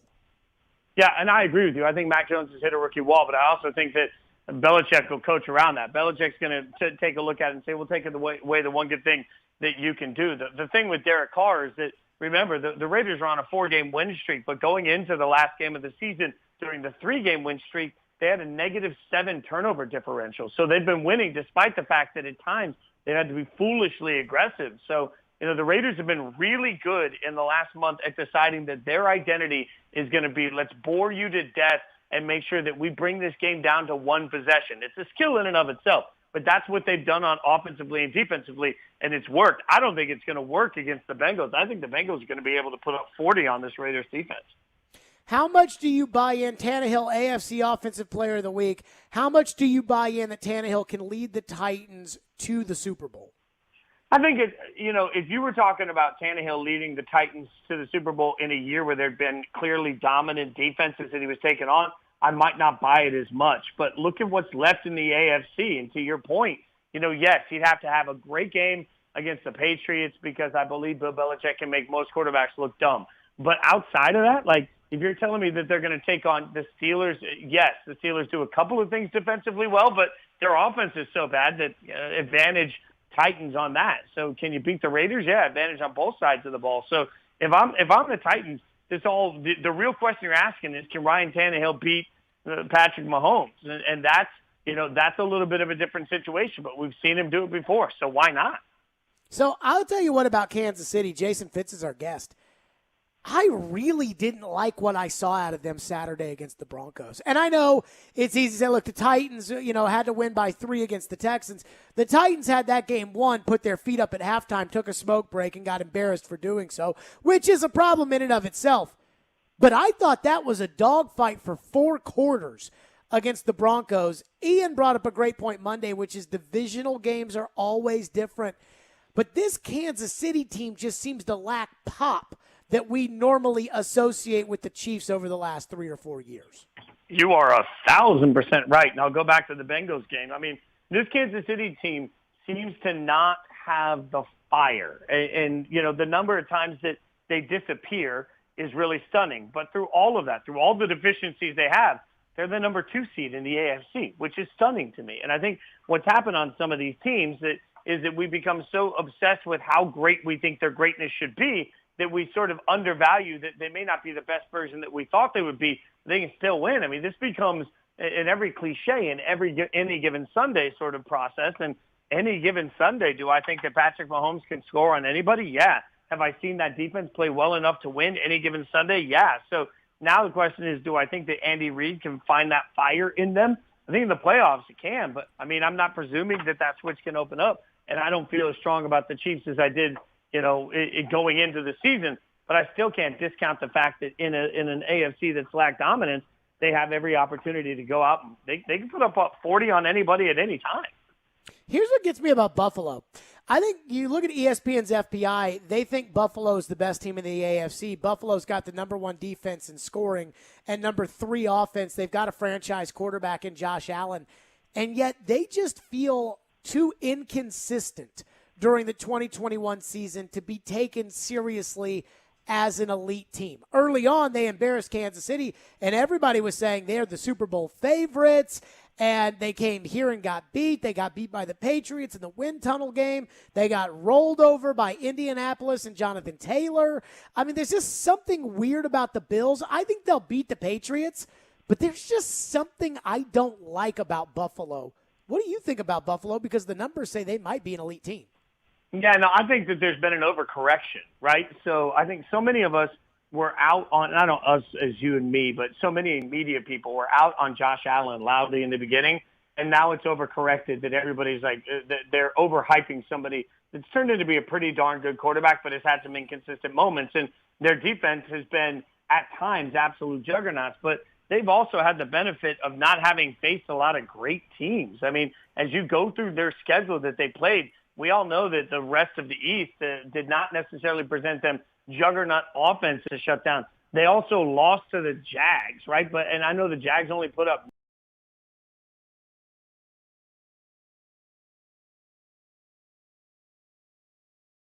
inflation of their numbers is that they just haven't had to face a lot of truly dynamic teams. So now what's it mean for the first round game against the Patriots? I mean, I have a hard time betting against Belichick in general, especially for an inconsistent football team. On paper, Buffalo should be better, but I'll tell you, if I could have picked any, as a Raiders fan, if you could have told me I was going to have any team in the first round, I'd have gladly taken Buffalo because you have no idea if they're going to bring their best or their worst, and their worst is very beatable. Okay, give me your rankings. Jason Fitz is our guest. Give me your rankings in the AFC. We know what the seeds are, but how would you rank the actual team starting at the top? Yeah, I'll put the Titans at the 1 seed. I put the Bengals as the second best team. I put the Chiefs as the third best team. I'll put this is tough. I don't want to let my own fandom sort of jade me on any of this. The Steelers are clearly 7. We all know that. So now I'm into, I'll put Buffalo as 4, Raiders as 5, Patriots as 6. Okay. This season has proven to us there have been a lot of upsets, a lot of head scratchers, a lot of can you believe that happened moments. I mean, every single team, there's one of them. You've got Buffalo losing to Jacksonville. Tennessee lost to Houston. Indianapolis lost to Jacksonville. I mean, just a lot of head-scratching losses. Do you feel like it's going to be chalk in the first round of the playoffs this weekend in the AFC? In the AFC, I mean, I'm definitely taking the Chiefs over. No, I don't think it's going to be chalk because I think there's a real shot that the Patriots beat the Bills. And, I'm not picking the Raiders, but I think it is a winnable football game. I think the Bengals are going to win that. But at the very least, I think the Patriots will beat the Bills. I want to love the Bills. I really do. And I have no love lost for the Patriots. Sure. And I'm with you on Mac Jones. I keep thinking about the snow game where I know it was snow, but the Patriots came in and said, okay, we're going to do this to you over and over and over again until you stop it. And they didn't. And so I realized the second matchup looked different, but man, I'm not going to bet against Belichick at this point. I have a hard time doing that. So I think the Patriots have a real shot of pulling the upset. But I think the Steelers have no shot against the Chiefs. And it would take a perfect day from Derek Carr and a day to forget for Joe Burrow for the Raiders to beat the Bengals, in my opinion. Jason Fitz is our guest. So you've worked with Teddy Bruschi before at ESPN and Field Yates, who was a part of the Patriots. You've worked with Floyd here. I've watched Man in the Arena, too, on ESPN+. I don't know if this is crazy or not, I have a different appreciation for Mike Vrabel after watching the Man in the Arena series. One thing I take away from it is I feel like everybody wants to try to take the Patriot way. I think Vrabel's got something that all these other Patriot coaches like Matt Patricia don't, which is the automatic respect of having played the game and the players having seen Vrabel play the game at the highest level. What do you think when you watch Man in the Arena and like that core group of Patriots and you see what Vrabel's doing here? Do you think it's crazy that I'm letting this television show give me a newfound appreciation for the Titans coach? No, because so for anyone that doesn't know, I actually am part of the reaction show to Man in the Arena. So I have been on ESPN Plus after every show reacting to every episode. I found myself gaining a new respect for Brady through all of it. I found myself gaining a higher level of respect for the number of people that have come into the Patriot organization that contributed in different ways to sort of building the culture they had there. And I watched the Vrabel episode and actually found myself laughing a couple of times out loud. I think the thing that I see out of Vrabel, and it's the same thing that I've felt working with Brewski, same thing I've felt working around Willie McGinnis, and you see it in the special, is some guys have authenticity in a likable way, like in a relatable way. And you think about Brady talking about before the first Super Bowl, he was jumping up and down in the tunnel and couldn't get himself calmed down. And I think it was Teddy that came up to him and grabbed him and was like, I need you to calm down. I need you to be normal right now. And he heard that and took that. And Willie McGinnis came in and said, like, hey,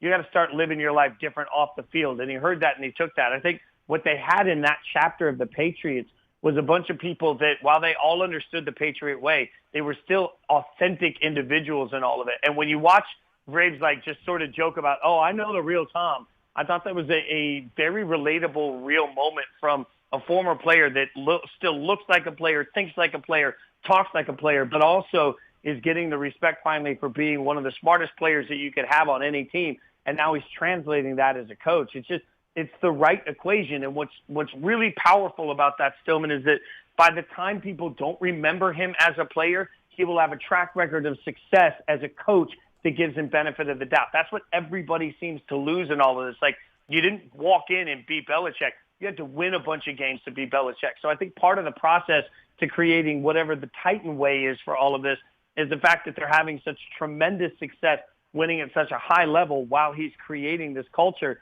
It's something that sticks. Like, I think the Titans can look around and say, hey, we found a guy that can be the face of this organization for the next 15 years. And that's a powerful statement from the sideline. Yeah, last one for you, Fitz. Do you think, forget about the coach of the year, like, Kevin Stefanski won coach of the year last year. People win coach of the year all the time. Do you think Mike Vrabel is one of the best coaches in the NFL? Yes, I do. I believe that. I don't believe, like, when we look at the playoffs, I think if you look at Andy Reid and Patrick Mahomes as a dynamic duo, like a tag team, go back to my 80s wrestling love. Like, as you look at them as a tag team, I don't think either of them's a liability. If you look at, for example, Belichick and Mac Jones, to your point, I think we know who the liability is. Now, sure. Mike Tomlin and Ben, the way he plays now, you know who the liability is.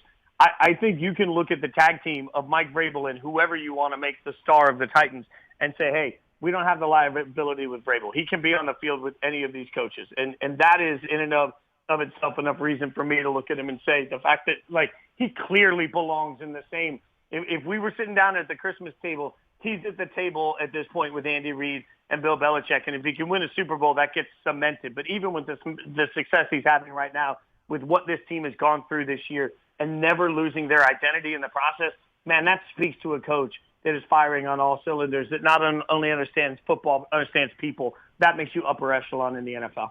Jason Fitz, as always, brought to you by Blood Assurance. Give blood, give local, save lives. Fitz, appreciate you as always. We'll talk soon. Yeah, pray for me this weekend, brother. Thanks. Appreciate it. Yeah. Jason Fitz joining us as always. Might have to invite Fitz to the game if the Raiders are the ones coming here. Might just have to. Coming up next, I have decided today that I am done with a current NFL player, though I use the word player loosely. We'll get to that next. Here on Stillman and Company, we're delivered by TriStar Moving. It's ESPN 102.5 The Game. From the Fox 17 News Code Red Weather Center. Another beautiful afternoon turning into a quiet night as temperatures dip into the upper 30s for early Thursday morning.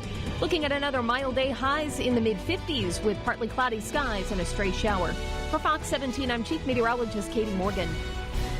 This weather report brought to you by Hiller Plumbing, Heating, Cooling, and Electrical. Call the Happy Face Truck today. Fed up with companies selling your data? DuckDuckGo is on it. They help millions of people like you take back their privacy online. DuckDuckGo. Privacy simplified. Cannonball's Covers wants you to join their team of experienced car and boat trimmers. If you want for good pay, atmosphere, and culture, you need to apply to Cannonball's Covers today. Join qualified associates in a great place to learn the craft and grow your career. If you're an experienced trimmer or are looking to elevate your career in trimming, call owner Cannonball White at 615-828-6571. Visit Cannonball's Covers on Facebook or visit their new location at 4010 Clarksville Pike for more information. Men, let's have an honest talk about sex, because for just about all of us, sex is a pretty big deal. Here's the problem. If you're a man over 40, it's likely you're living with erectile dysfunction. But men don't talk about ED because it's embarrassing, it's taboo, and so many of us just suffer in silence year after year. And all the while, ED affects your relationships, your attitude, even your outlook on life. If ED is affecting you, call the Tennessee Men's Clinic. They offer treatments that are effective in nearly 90% of cases, even if pills and herbals have failed, and often regardless of medical condition. For just $99, you'll get a medical consult, blood work, and if medically advised, a test dose. And if that test dose doesn't work in the office, your visit is free. Get treated. If you're like most men, you could get your sex life back. Call the Tennessee Men's Clinic at 615-208-9090 or go to TennesseeMen'sClinic.com. Contact your doctor if an erection lasts more than 4 hours. Visit our website to learn more, including side effects. Treatments extra. Results vary.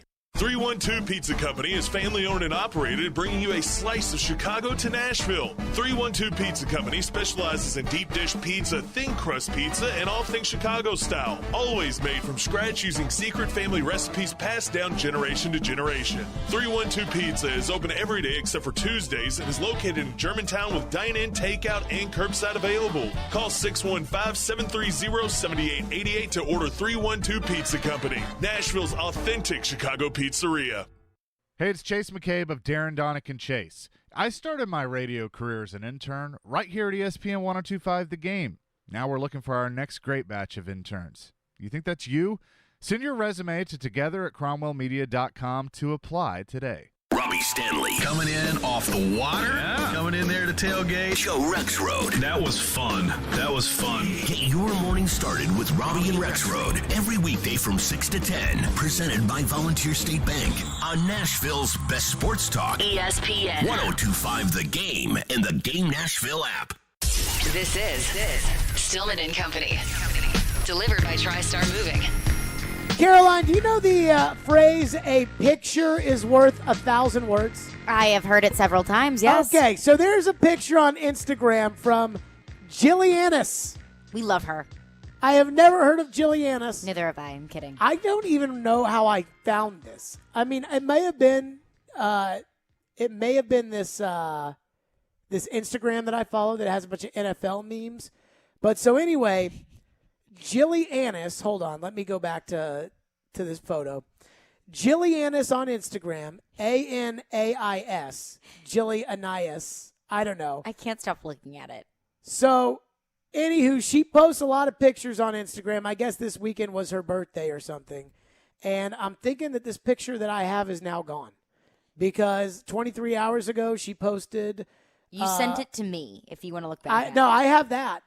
But so she was in Switzerland 23 hours ago and posted a picture there. And she had a birthday weekend. And let's see. Yep. So the picture's down. But the picture was up.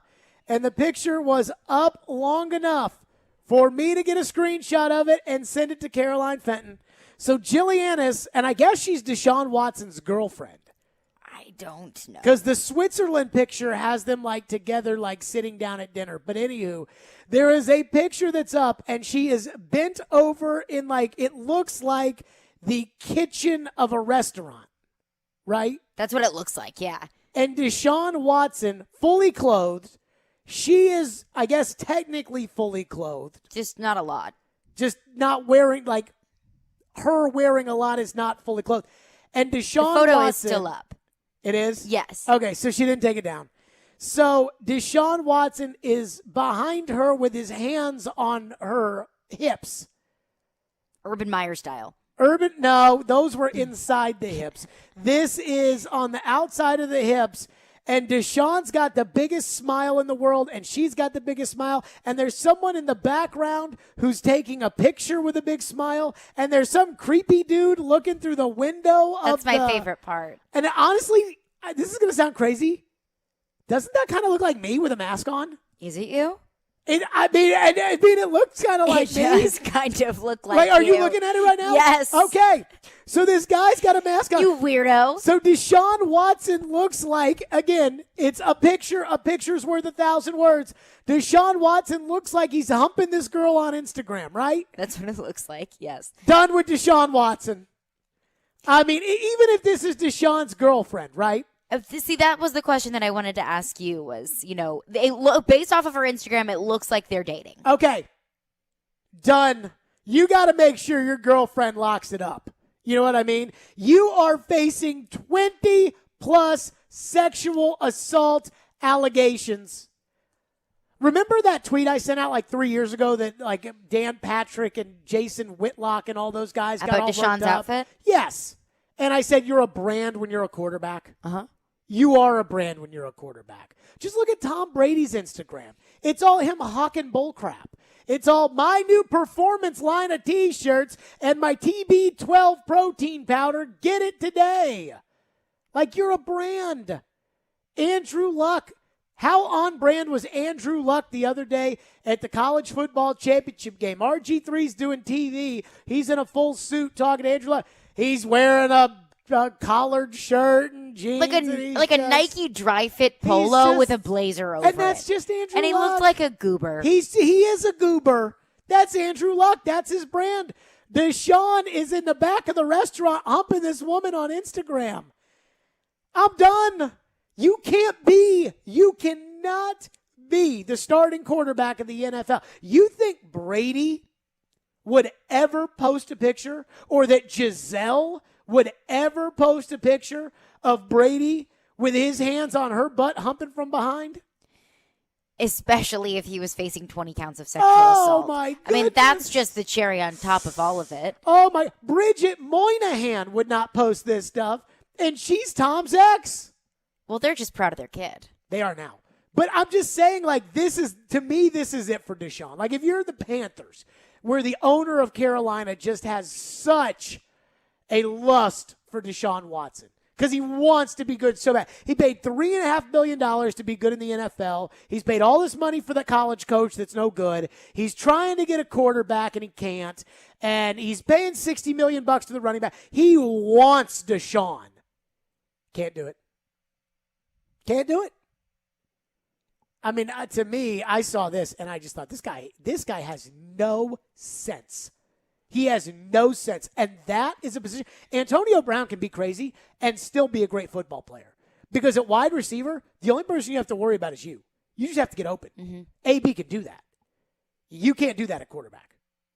At quarterback, no. You can't be so, like, first of all, what's Deshaun doing at the bar? Can I ask that question? And some people may say, well, Jared, can football players not have any fun? Football players can. Football players facing 20 sexual assault allegations, maybe stay at home. And that's the thing, is playing professional football is a privilege, especially when you are a quarterback. You are the face of an organization. At least that's what you should be. And whenever you're facing something like that, whenever you're on the bench because you're facing legal allegations and your name has been dragged through the mud for almost a year now because there are several women who are accusing you of sexual assault, don't you think your number one priority should be getting your ducks in a row so you can get out there and do what you are paid to do? So you can get out there and do what you want to do, which is play football? I'm gonna show this into the stream if I can. Can I put this up to the camera and show the picture Sure. so that people can see it? Yeah. This is Deshaun Watson gleefully. Let's see. I don't know if people can see it. Gleefully humping. I guess it's his girlfriend. She's posted a bunch of pictures and videos with him, and there's a video of him like putting a giant diamond necklace on her at her birthday party. I think they're dating. Fine, but just leave the humping at home. Hump all you want in the comfort of your own home. Do you think Deshaun Watson plays quarterback next year? I do. I do. He's got to be guilty. He's right? good enough. I mean, I'm not So, here to like, play is it lawyer. If he is guilty, then he should 20 never plus? see a football field again. 20 plus. It doesn't look good. But that's not my role. That's the legal system's role to figure that out. If he is guilty, he will never see a football field again. He'll go somewhere and he'll play. If he's not guilty, he will go somewhere and play play. because there are organizations that are willing to do that. He'll play. Antonio Brown got several chances because he's good. Deshaun Watson is a good quarterback. Just humping a girl on Instagram. Unbelievable. Deshaun Watson, dude, have some sense. Just keep, if I'm his lawyer, his agent, whatever it is. Could you imagine Michael Jordan? My number one thing, my number one advice to you would say lay as low as you possibly can until all of this blows over if he is innocent. Lay low, protect yourself, because there are going to be plenty of people that are coming after you, so you are the only person that can protect yourself. A buddy of mine from high school just texted me and said, "You're getting very close to my brand is fine, Jared." That was the original Deshaun Watson. Oh, okay. Yeah, so, yeah. I mean, my brand is fine. Deshaun Watson just humping this girl on Instagram. The optics, really. It doesn't look great. Now, I'm sure, by the looks of it, from the picture and her Instagram, it looks like it was all welcomed and all in good fun. Not doubting that. However, the optics are so bad. And it's all about the optics. Instagram. Oh, my goodness. Coming up next, there is one element. We're leaving the humping behind. There is one element about the Titans that nobody else in the NFL, no matter how hard they try, can seem to do. What is it about the Titans? We'll discuss. Plus, Joe Rexroad at 5:15. Jared versus Joe. Stillman and Company. It's ESPN 102.5 The Game. Keyshawn, J. Will, and Max. Weekday mornings from 5 to 9. Did you see the Tennessee Titans? He has all the weapons to make it happen. There's so much to pay attention to. Greeny from 9 to 11. Ryan Tannehill is the most disrespected player. Art and Hahn from 11 to 2. You never stop punching. They've got to learn how to close the deal. And the Paul Feinbaum Show afternoons from 2 to 6. Are these legitimate contenders to the party? Your exclusive home for ESPN Radio in the Music City. ESPN 94.9 and the Game Nashville app. ElectronicExpress.com. We make it happen. Are you a father that is passionate about your fundamental constitutional right to parent your own child or children? Has your parenting time or your income been affected by COVID? This is Amanda J. Gentry, and I am a fierce defender of your constitutional rights. The courts in Tennessee are under an obligation to maximize equal parenting time. We do not live in an every other weekend world anymore. At the law offices of Amanda J. Gentry, fathers are extremely important, much like my own father was. Go to AmandaJGentry.com or call or text 615-604-6263. That's AmandaJGentry.com.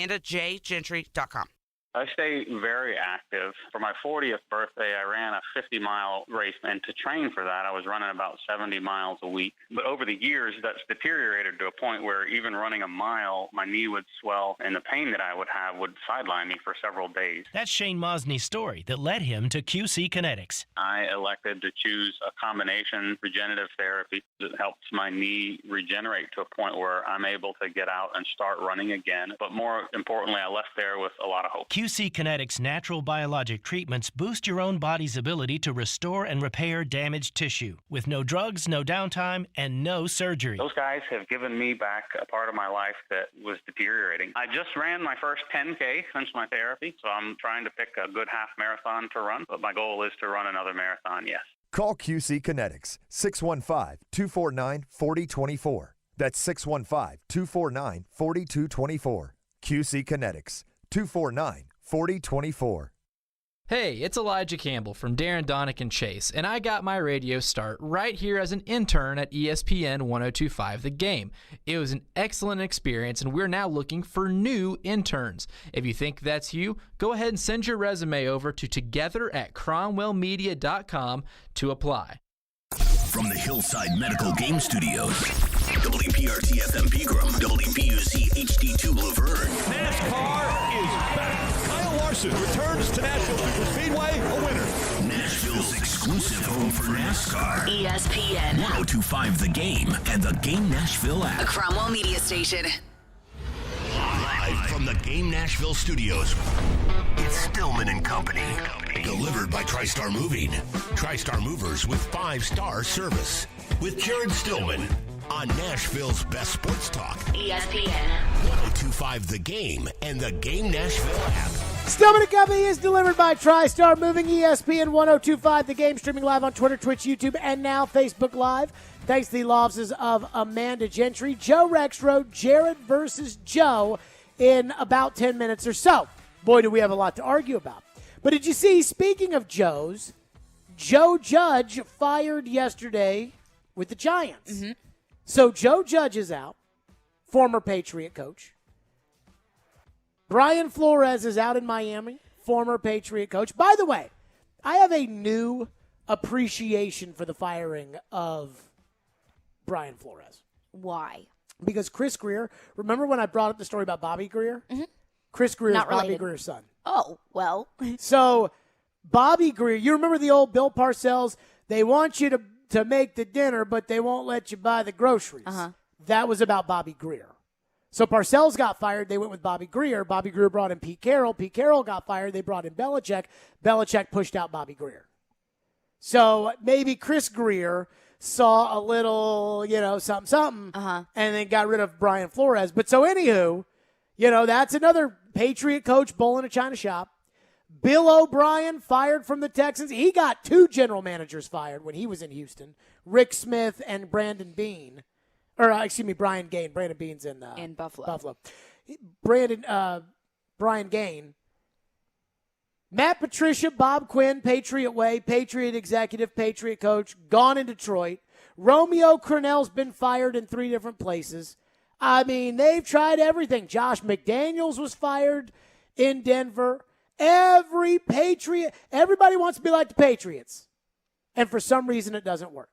Now, we have these absolutisms in football that are like, you can't recreate the Patriot way. It's just not possible. Everybody that tries, you can't get a Belichick guy and it work. But that doesn't seem to be the case here. So I asked this question. I used to ask Floyd all the time, why can't anybody ever go and recreate the Patriot way? And he used to just look at me and say, because you can't do it without Bill and Tom. And that was pretty logical, sense as far as I was concerned. But the Titans have a Patriot executive, the number 1 guy in the organization. Now, maybe one day there will be a power struggle between Vrabel and Robinson. Maybe it was last year. I don't know. But I don't feel like there's one right now. Robinson's the most important guy in the organization, right? Yes. You feel that way, Ian? I guess so. Yeah, the front office usually is up there. I think Vrabel's more popular. Robinson is more important. And I would feel like that's very similar in almost every franchise, that the head coach is more popular, not in Dallas.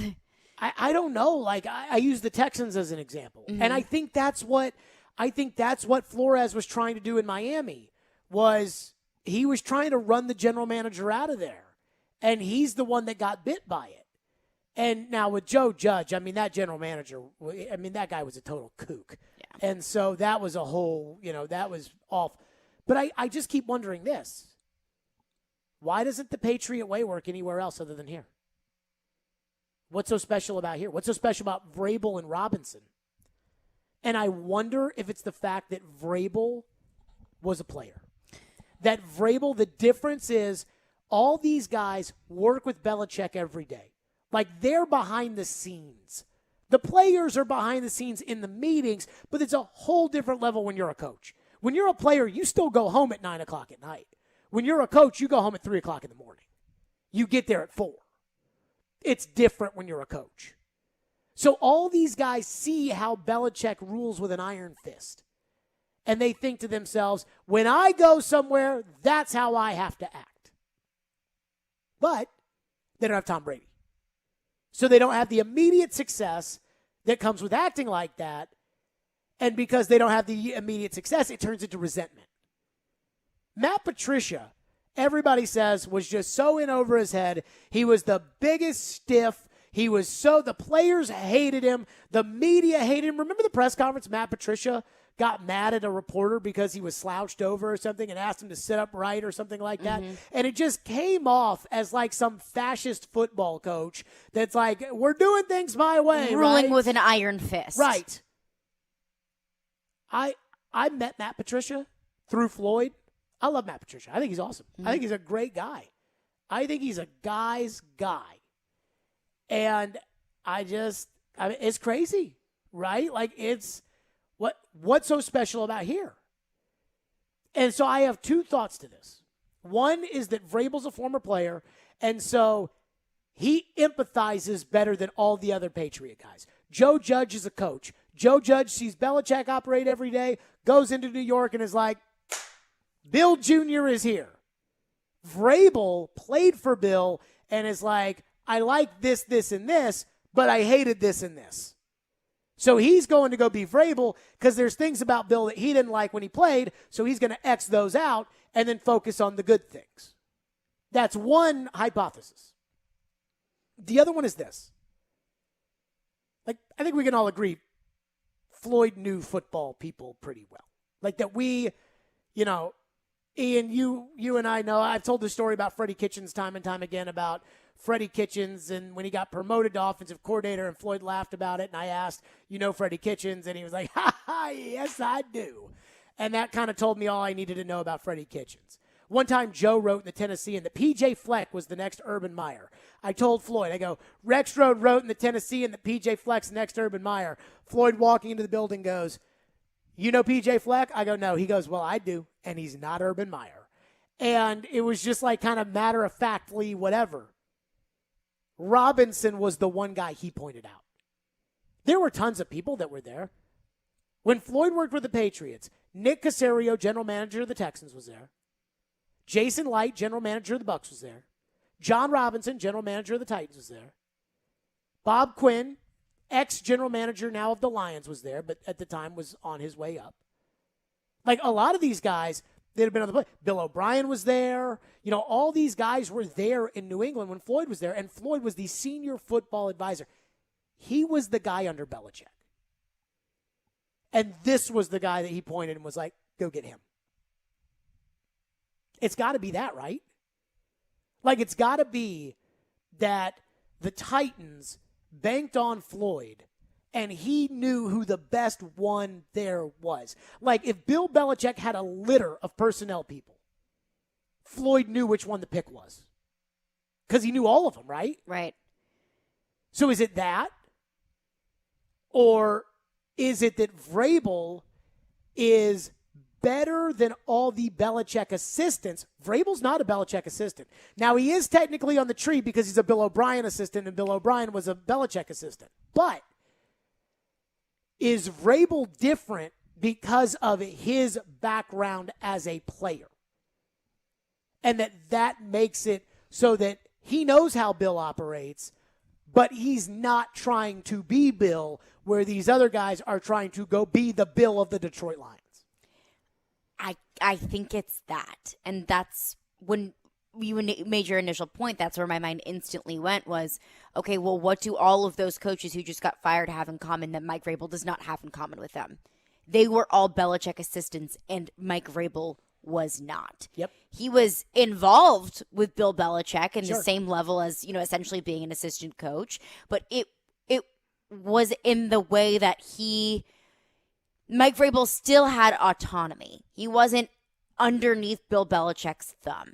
And like you said, he was able to take elements as a player, things that he appreciated about Bill Belichick, things that he saw in Bill Belichick that thought, okay, that's how we won. That mentality is how we won in New England, and that's what I want to bring. But I think there were probably certain elements that he didn't like about Bill Belichick as a player that he wanted to change and fix. I think he's got a lot of Bill in him.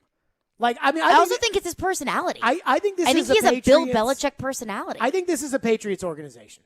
Like the idea of no, we do things the Titan way, not the Patriot way. No.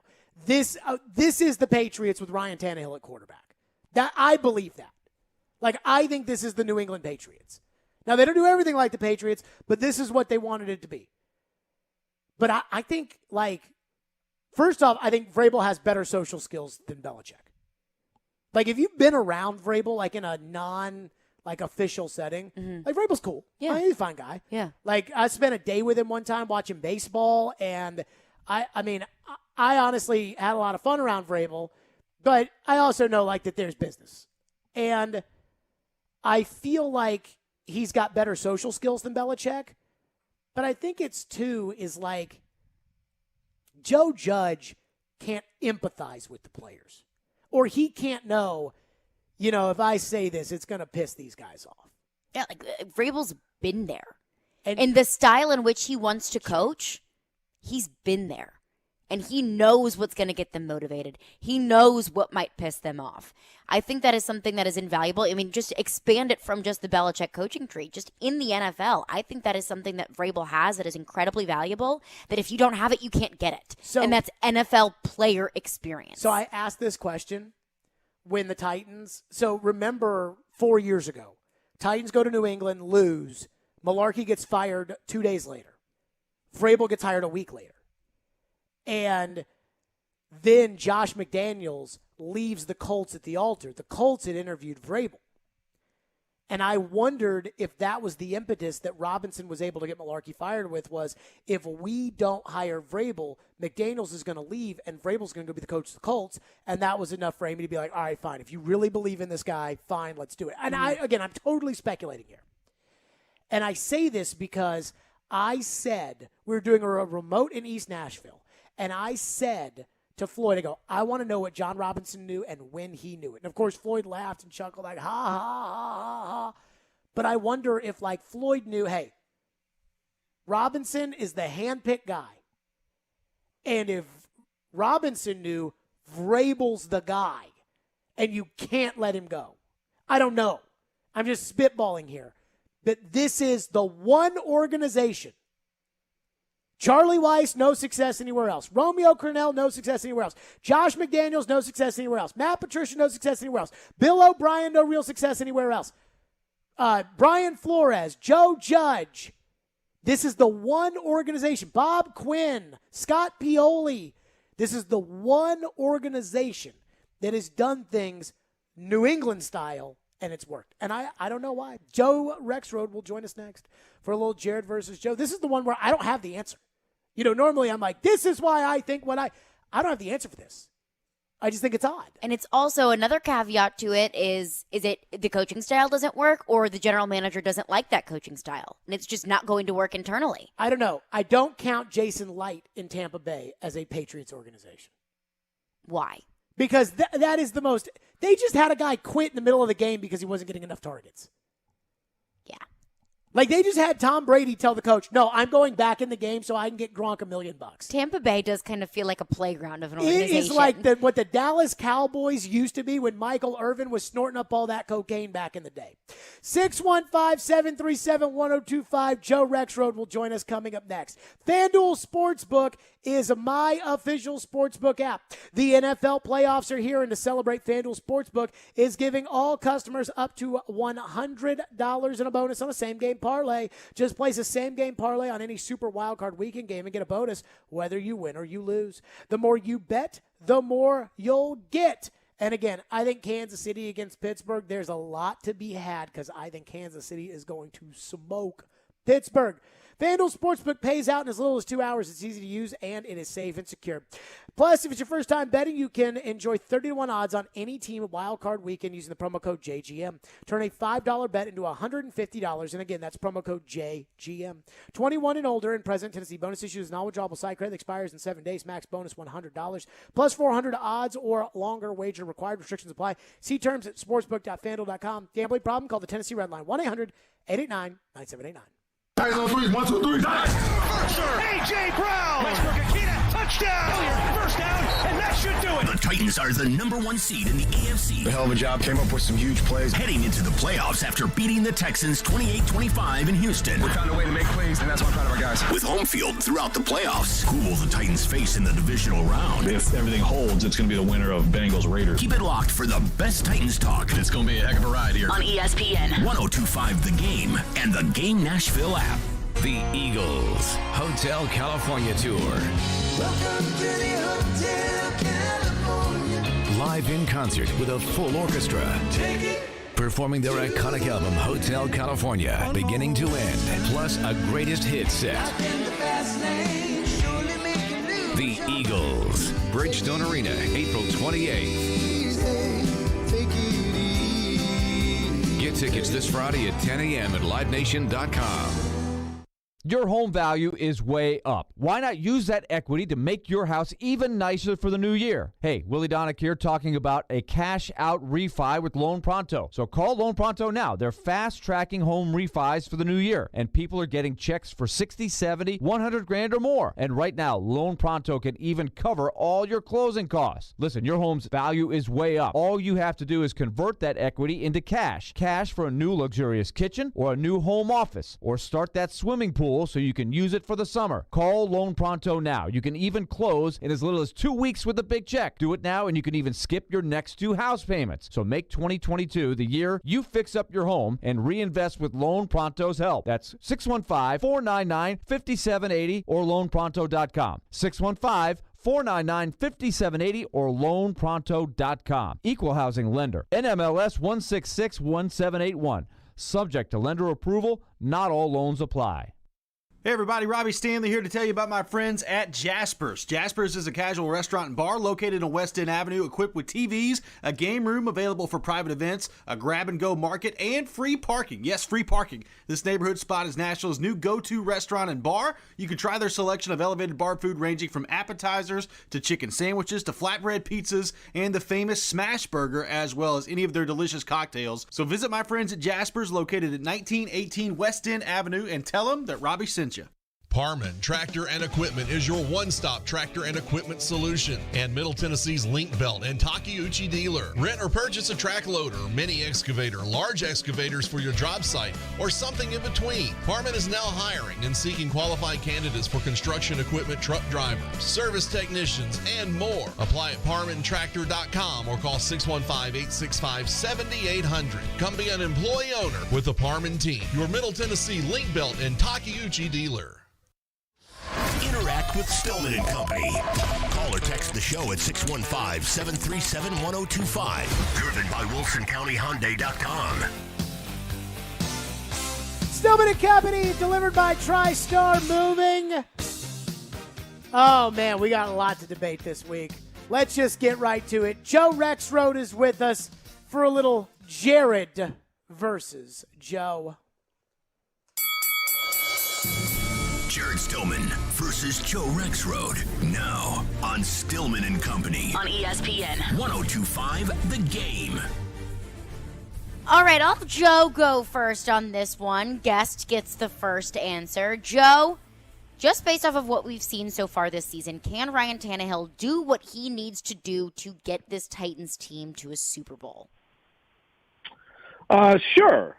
Can he? Yeah, absolutely. I mean, I don't know if he will, but I mean, I've always thought that he, well, look, I mean, the whole good enough quarterback to get you to a Super Bowl, it's certainly a sliding scale, right? I mean, there's no question about that. You go from the very best to the very worst of the quarterbacks who have gotten to and even won Super Bowls, and it's a large scale. And obviously the guys on the lower end of that scale usually have something, spectacular, elite, historic, something like that around them. And I wouldn't say Tannehill has that, but I think he has one of the most well-rounded teams in the league, especially if Derrick Henry is back. And if this defense plays, like it can, then I still think it's going to come down to a few key moments. There's going to be a 3rd and 9 he's got to pick up. There's going to be a really tight window where he's got to let it rip, and it's going to be close. It's close to a deflection. It could be a dangerous throw, but you got to make the throw. I mean, there's going to be moments, and I don't know if he will do it, but I've seen enough from him here in 3 seasons, certainly, to believe he can. So I have to say, if he can make the throw that he made to Westbrook-Akina when everybody else is struggling and he's got to carry the team, if he can make one or two of those in the playoffs, yeah. And I'm not talking about like the throw to Raymond or Jonnu Smith in the Ravens game a couple years ago. I'm talking about that play where he made it and he just took off with it. My bigger question, though, is this, and Joe is certainly a part of this. If he doesn't do that and they do lose, because he proved to us now he can carry the team in a certain kind of environment of a game. Now, he's not going to throw 400 yards, But when nobody else can make a play, he made a play last Sunday. If he doesn't do that, will the Joe Rex Rhodes, who never seem to jump on Tannehill when he plays poorly, will they point the finger at him and say 165 yards last year against the Ravens, and you didn't make a big play in the AFC title game this year when the opportunity was there? That's not good enough? Or will they say, well, I guess you just got to have a better defense, and Tannehill is what he is, and this is just who he is? That's my real thing right there. And I feel like after they passed on Brady to go with Tannehill, which I believe, and after Tannehill didn't deliver in the playoffs last year, I think there is a level of expectation that at some point in these playoffs, he might have to deliver. And if he doesn't, I think that there should be a loss of confidence in him, but I'm not sure there will be, from the local media and fans. Jared, you act like... I'll present a follow-up to that question. Would you put your money on it? Not just can Tannehill, but will he? Joe? Well, I wouldn't put a lot of money on either answer, okay? But, I'll put $5 on it, sure. But, Jared, you act like you're the only person who ever says anything critical about Tannehill. It's comical. And so after the Texans game, I have links I can keep sending you if you like. You're like, oh, you finally read a critical comment. Did that exist or not? You can go read what happened after the Ravens game last year, too. You're not the only person. You are the only person who overreacted to the point of, I bought into the charade. It was all smoke and mirrors. It's fake. Trade him. Yes, you are the only person who overreacted to that extent, but plenty of people in this market are critical of Tannehill. I did not say trade him. I would say this, though, that I still think I took the cheese. If I could do it again, I would go sign Tom Brady. And I know you wouldn't. No, I didn't say I wouldn't. I'm iffy on this whole idea that Brady was all in on Tennessee and that he was theirs to have. Very iffy on that. Didn't have Bruce Arians do a sit down for his TV show. Didn't have anybody. No. He had his. Okay. He had a Titan coach doing the sit down. So I think. We know they had a relationship. Yeah, they're buds. And that's why I think he'd come here. That's why I think he'd come here. What's next? That's your evidence. All right. Jared, you go first with this one. What team do you least want the Titans to see in the divisional round of the playoffs? That's a good question. And I was thinking about this. Like, Mac Jones just doesn't bother me enough for me to be scared of Belichick because Vrabel's outcoached him in the last 3 matchups. And so I'm okay with the Patriots. It really comes down, and I don't think the Steelers are going to beat the Chiefs, but I would welcome the Steelers because I think they suck. And, you heard what Ben said yesterday. Ben Roethlisberger thinks they suck. So that really leaves the winner of the Raiders and the Bengals.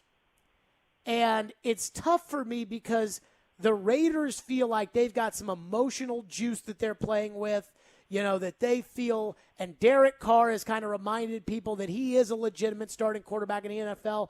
The Bengals have Joe Burrow, who's just a true dude, but weak offensive line, don't trust the coach, going on the road, first time on the big stage.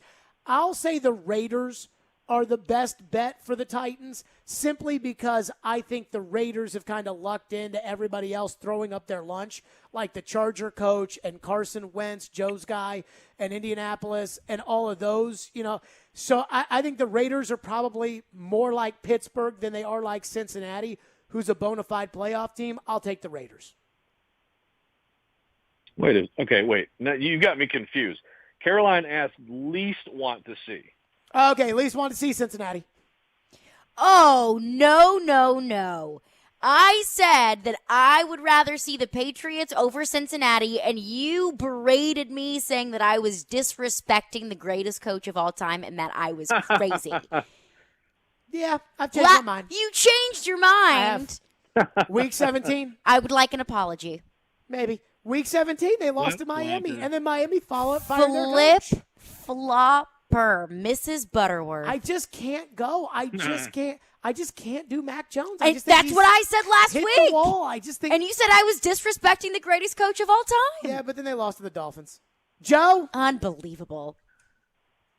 I'd say least want to see the Bengals. I do buy into the Raiders on this incredible wave with an interim coach, and if they go win in Cincy, they're dangerous. But Burrow and those receivers, those guys could do some serious damage to the Titans. We just saw Davis Mills and Danny Amendola have a heck of a half. That could be problematic, although, I think the Titans should also have a big day against that defense, and should get some pass rush on him, but I think that would be the least favorable of the possibilities.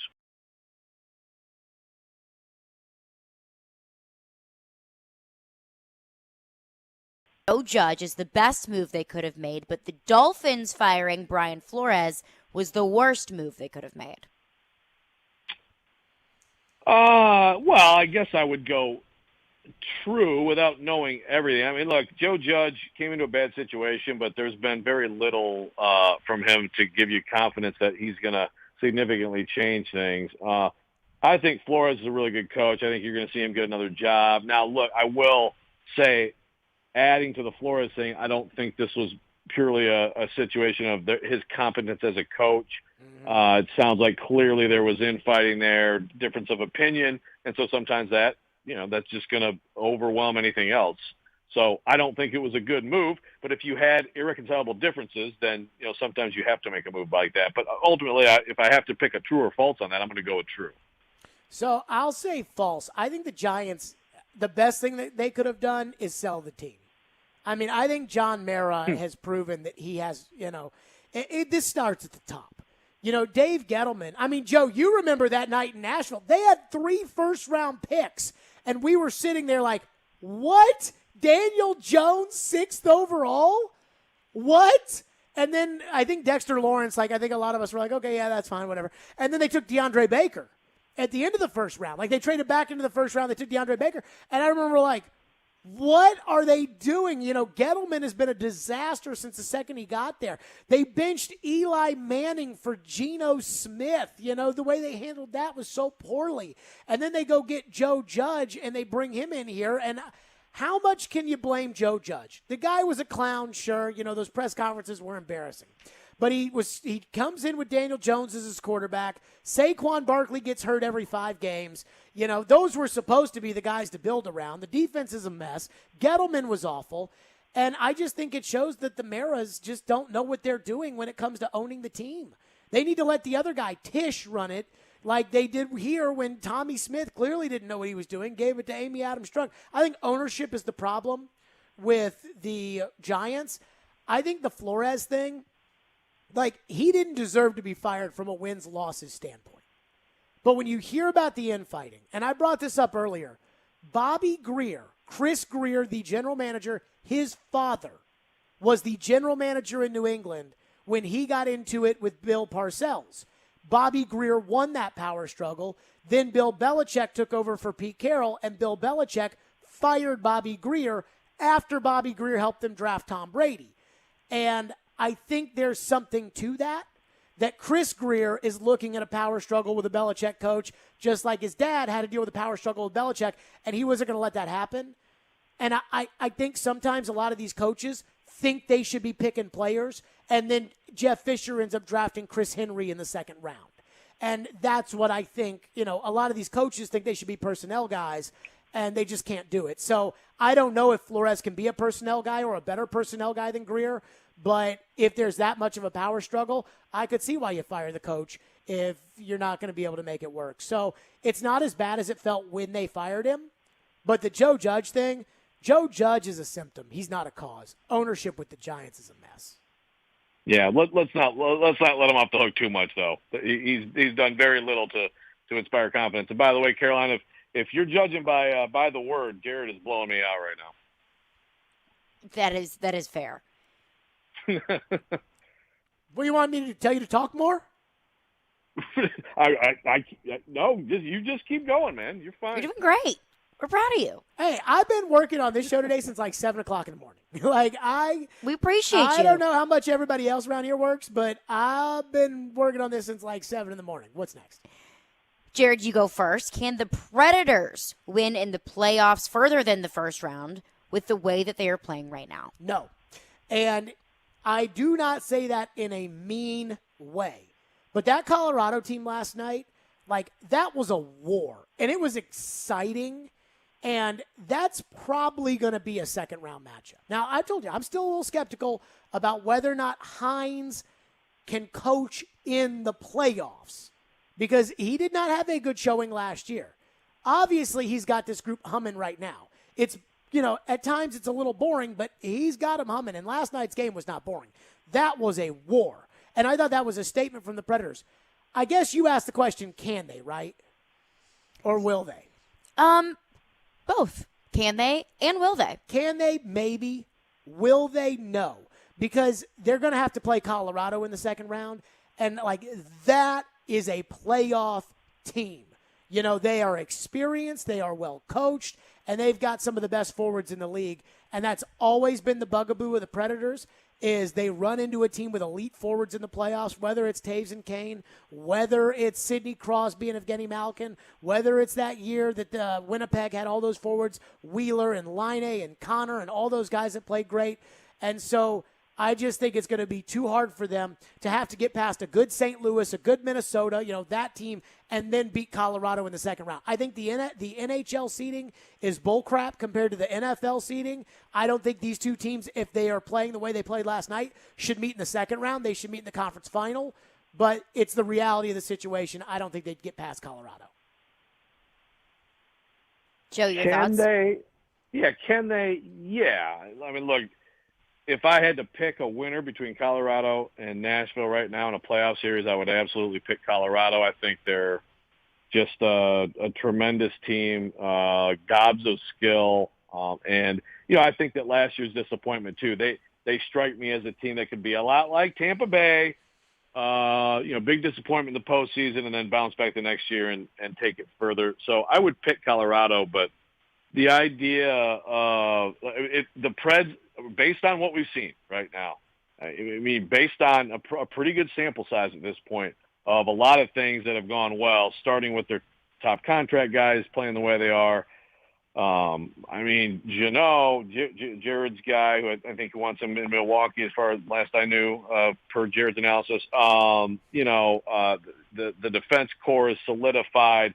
Saros this is who he is. I mean, Saros is a Vezina guy, and Yossi's a Norris guy, and look, all that together, that team beating Colorado in a series, you go through the history of the Stanley Cup playoffs.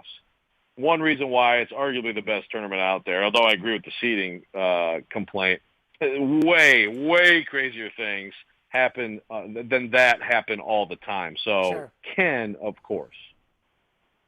You know what's crazy, though? It's like we're talking about Colorado. The Predators just beat Colorado last night, and here we are today like, we'd take Colorado. I mean, but look, Colorado is what you want to be. That kind of high-end talent, good coaching, experience, young players. I mean, that's what you want to be, and that's what they are. And the Predators just don't have the thump that it feels like Colorado has. But by the way, though, if Darcy Kemper is their guy, that's my one hesitation with them. Now, of course, who knows? I heard Willie talking today about Marc-Andre Fleury being shipped there, and that would be pretty scary. Yeah, no, that's. On to the next one. Joe, you go first on this one. Vanderbilt basketball totally pooped the bed against South Carolina. Lost last night against Kentucky. Should Jerry Stackhouse be fired? Well, you've definitely picked one there will be a disagreement. Should Jerry Stackhouse be fired? No, Jerry Stackhouse should not be fired. Jerry Stackhouse has a very good class, especially by Vanderbilt historical standards. I know that Kevin Stallings had a couple really good ones in there, but a very good class coming in next year. And that was one of my biggest questions, even like a year ago or so, maybe a year and a half ago. I was like, okay, the X's and O's and all that stuff. I mean, he can coach basketball. No, he can can't. Get players to play hard. Oh, okay. You know what? You can say your little piece in a minute. Did you watch the end of the game Saturday? Jared, yes, and we've already had a text battle about it. We don't have time to go through it. You're wrong. You overreact to every little bad thing because you don't like Jerry Stackhouse. That's fine. You're going to say he should be fired. It's your opinion. That's fine. Here's my question for you, though, Joe. Do you think he will win at Vanderbilt? Yes or no? Back to Caroline's point about, would you put your money that Jerry Stackhouse is ever going to win at Vanderbilt? Okay, but define that for me. Will he have a winning record at Vanderbilt? Is that what you're asking? A winning Will record in the NCAA SEC would be tournament? quite the climb for him. Will he get Vanderbilt consistently around the top 25 to where they're in the tournament? They make a Sweet 16 run.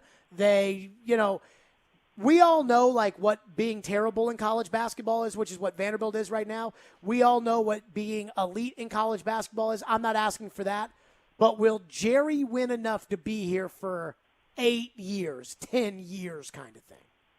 I mean, here's the thing. I don't know. I would say right now I would shade toward no on that, but I don't feel strongly about it. I don't feel strongly about no, and that's when you fire someone.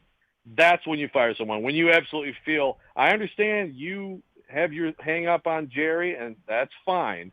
I think that you ignore any good thing, and there have been good things. And you like what? Totally, Jared, Saban Lee was an absolute mess of a player. In 1 year under Jerry Stackhouse, he completely transformed. He is now an NBA player, which I never would have guessed. Scottie Pippen Jr., there's plenty of – Dylan Dessou in 1 year became a guy who was so good that Texas came in and recruited him away. He's done a lot with player development. The X's and O's are good. Yes, you could quibble with the end of the game against South Carolina. That's fine. For the most part, the basketball nuts and bolts have been very good. And, Jared, seriously, ask any basketball person who's watched this program any amount of time. They're going to say the same thing. My question was, can he recruit players? He has a big-time class coming in next year. I don't know if he's going to do what you said and get them to a consistent top 25. I think that should be the expectation and the standard at Vanderbilt. I don't know, but I sure as heck would not be firing him right now. And they won't, and we're going to find out. Jerry Stackhouse has a winning percentage of 19% in the SEC. 194 in the SEC. He has a 408 win percentage overall, and that includes when you get to play Valdosta Junior State Tech Community College. The guy stinks. And here's the other thing about Jerry Stackhouse that Joe never seems to bring up, because he wants to talk about the nuts and bolts of basketball, which I can get into. And we can go over the end of the South Carolina game, which was horrendous coaching. But has Jerry helped Vanderbilt sell one ticket in Nashville? Is there anybody who's you know what, I want to go to the game because Jerry Stackhouse? Rick Byrd, by being Rick Byrd and by having the personality, he's a great basketball coach, but Rick Byrd also was in the community. Casey Alexander, he goes on Joe's show at 8:30 in the morning, Where's Jerry? No, what Jerry does is Jerry just sits back there and yells at anybody who criticizes him, including Joe, who wrote a feature on him last year that I interpreted as very pro-Jerry. I thought Joe didn't write it pro-Jerry, but I felt like it came off as very positive for Jerry, and Jerry got mad at Joe for it. The guy has no sense. He can't coach in the games. You're talking to me about his recruiting class. You just gave him credit for Dylan Dessou, who left. He left. Jerry did such a good job that he left. He left. Goodbye, Jerry. Screw you. I'm leaving. That's what he did. And you're giving him credit for that guy. And so you're telling me he's got a good recruiting class, and that's it. He's got a good recruiting. This is Nashville, Tennessee, Joe. This is a pro sports town. We don't care about your recruiting class next year that hasn't signed. You're just blabbing about whatever comes to the top of your head. Has he sold one ticket? Has he sold one ticket? So now we're going to ask if he's a carnival barker, and we talk about how it's a pro town. That's not what we're talking about, Jared. And by the way, this piece that was pro-Jerry quoted his biggest critic in the country, ripping him to shreds. This pro-Jerry piece quoted his biggest critic in the country, absolutely tearing him apart in the piece. Also had a quote that angered him so much that he opened his next press conference with him. But yes, a very pro-Jerry piece, Jared. Very good call. Listen, it had a quote from him coaching. that angered. Goes back to my point that he has no sense. It had a quote from him in it that he was mad about and ripped you for his quote. He has no sense. He has no sense coaching in basketball. He has no sense in like how to manage a program. And here you are like, nuts and bolts basketball. He knows. Maybe that he could call 2 timeouts at the end of the game and get a shot off. He didn't on Saturday. Okay. By the way, you can scream all you want, Jared. We're going to find out. You are so overwhelmingly biased on this. And I mean, I'm sorry Jerry blocked you on Twitter or whatever he did. So Joe to is make convinced. You so upset. Joe is convinced that because Jerry Stackhouse has blocked everybody on Twitter. Like, I would be stunned if he hasn't blocked you on Twitter, Caroline. Probably so. He blocks everybody. Joe thinks that I don't like Jerry Stackhouse because he blocked me on Twitter. It's the only explanation. Two poops. It's the only explanation that makes sense because you are complete. Like, this is an example of you not actually. So the 19 winning percentage in the SEC isn't why. Hey, Jared. His predecessor's SEC winning percentage the year before he came in, .000. And that's okay, what he inherited. What about the year before that? What about Bryce Drew's overall? What about the year before that? I mean, guys, let's go back to 1988. Why couldn't you be more like that? I mean, come on, man. You're look. I have an open mind on Jerry Stackhouse. I think there's been some good things and some bad things. I would agree that being too sensitive about stuff, it doesn't serve him well. But it ultimately is about getting players and winning games. He hasn't done enough of it. I'm not convinced. I'm not convinced that he can't do it. I'm sorry. You're the only one. One final stat before Caroline has to pick a winner. Okay. Before Caroline has to pick a winner. Bryce Drew, to Joe's point, was 0-18 in the SEC his last year there after he banked on one-and-dones and the one-and-done got hurt. Bryce Drew's winning percentage in the SEC over 3 years, 30%. Jerry in 3 years, 19. Bryce Drew, who was terrible, 30. Right. Oh, and again, he took over what? He took over a guy who had perennial gone to the NCAA tournament, had some pretty good players his first year. The 1 year he made the NCAA tournament. Well, it wasn't bad. Vanderbilt fans Stallings take was that like the right Jeff now. Fisher of Stallings was like the Jeff Fisher of and when Ken Wisenhunt was here, we'd all taken Jeff Fisher. All right, Caroline. Real quick, the bigger point you're missing, we don't have time to get into it, is the erosion of all the investment in athletics that have cost both basketball programs. You want to talk about symptom and what's the actual disease? See, you are looking at symptoms on this. You're not looking at the bigger picture. What happened to your ahead, $300 million VandyUnited.com That's program, coming next. Joe? That helps later, Jared. Next that helps week. Later. I'll get you the rent next week. Caroline, who won? Yeah. Well, Joe wins because of your Cincinnati Bengals epic flip-flop of massive proportion. Once you did that, I decided that was how it was going to be. Yeah, congratulations, Joe. But who actually Thank won you, Caroline. Well, Yeah, who your actually flip-flop brought you down a lot of points, so Joe actually wins. Oh, come on. Joe Rexrode, as always. The one thing that I will ask, appreciate you, Joe. We'll see you. Thanks, Joe. The one thing I would ask. Thanks, guys. The one thing I would ask, you got to read this Jerry Stackhouse feature Joe wrote. And it is, Joe, again. I would like to read it. I don't think Joe wrote it to be pro Jerry. I just think Joe is, he thinks Jerry's a good coach. So, you could sense that in reading this feature. And a quote from Jerry Stackhouse by Jerry Stackhouse led Jerry Stackhouse to rip Joe. It was classic. It was great. And that is one thing that I would like to ask Joe is he said he's not completely sold on is Jerry Stackhouse going to be able to win at Vanderbilt. What else does he have to see? His recruiting class. It's like Butch Jones. Just wait till the recruits come in. Yeah. Focus, naturally caffeinated sparkling water with a spark. My guys, they got the pick me up. I got the mixed berry Focus today right here, PHOCUS, drinkfocus.com. I absolutely love it. Get rid of the artificial sugars and the calorie crashes and the energy spikes and the artificial sweeteners and things like that. Coffee that'll ruin your teeth. Get this, a naturally caffeinated sparkling water. It's a natural tea caffeine, so it's a naturally energizing, brain-focusing, taste tantalizing hydrator that combines simple ingredients to create the perfect guilt-free pick-me-up that your body will crave to feel its best. Drink Focus, PHOCUS.com. Use promo code GAME at checkout. Get 15% off. You can see all their flavors right there. Get it delivered right to your door. Also, go to your local Publix. If you shop at a Publix, give Focus a try. Drink Focus, PHOCUS, drinkfocus.com. From the Fox 17 News Code Red Weather Center. Another beautiful afternoon turning into a quiet night as temperatures dip into the upper 30s for early Thursday morning. Looking at another mild day, highs in the mid-50s with partly cloudy skies and a stray shower. For Fox 17, I'm Chief Meteorologist Katie Morgan. This weather report brought to you by Hiller Plumbing, Heating, Cooling, and Electrical. Call the Happy Face Truck today.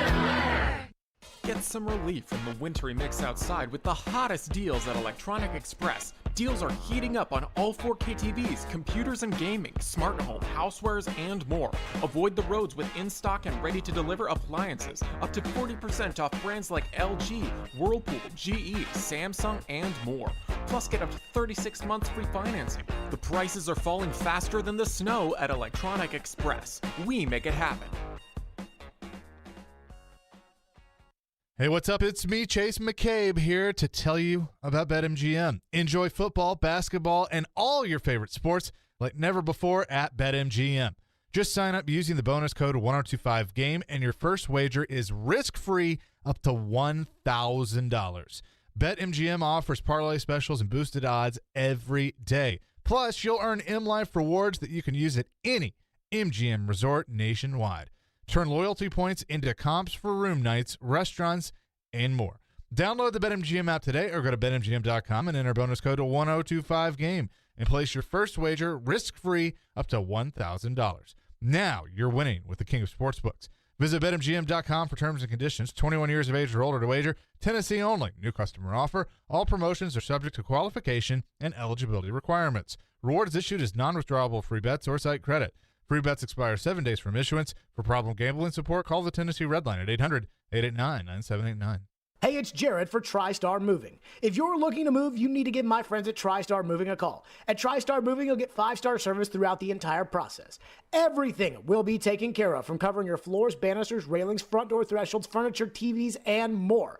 They took great care of my move and made it as stress-free as possible. If you're looking to move, give TriStar Moving a call, 615-640-1219, or visit them at nashvillemoving.org/radio and get 5% off your entire move. TriStar Moving, my official movers.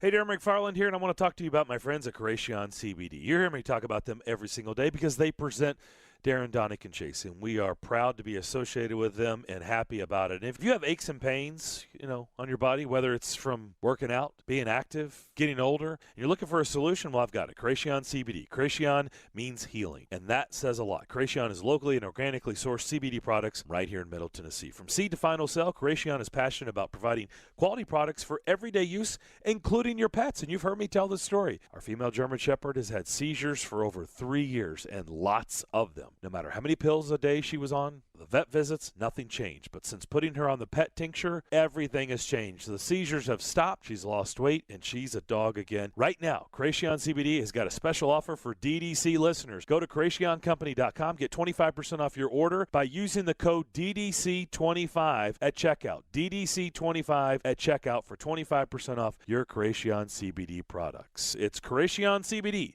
curated for life. This is Chef John from Kitchen Notes at the Omni Nashville. Invite you to come join us for breakfast and lunch. We're offering some exciting new menu items. We have Grandma's famous chicken and dumpling soup. We're offering a fun and new exciting Nashville hot battered shrimp. We're also very excited about our confit chicken hash. Join us in Kitchen Notes for our award-winning patty melt made with our house-made pimento cheese, local Blackhawk Farms beef patty. Come join us in Kitchen Notes and create a memorable experience here at the Omni Hotel. Food is all about memories for us. We'd like you to start a new memory here at Kitchen Notes in the Omni Hotel. Lunch at Kitchen Notes in the Omni Nashville Hotel. Darren McFarland. And a mulligan that we all look for in golf. Lord knows our game could use it. Willie Donick. Outworked and outperformed a lot of other really good players. Chase McCabe. I want some sort of trade protection. Darren, Donick, and Chase have you covered weekdays from 10 to 2. Presented by Curation CBD on Nashville's best sports talk. ESPN 1025 The Game and the Game Nashville app. You're listening to Stillman and Company, delivered by TriStar Moving. So I got a bunch of people texting me about Joe Rexrode's Jerry Stackhouse takes. I just say let's just get to the text line, 615-737-1025, text line driven by WilsonCountyHyundai.com. But let me say this. Let's give away a pair of tickets to see the Eagles right here on the program. And so the Titans have had a bye in the playoffs 3 times. Who is the one team that they've beaten when coming off the bye since becoming the Titans?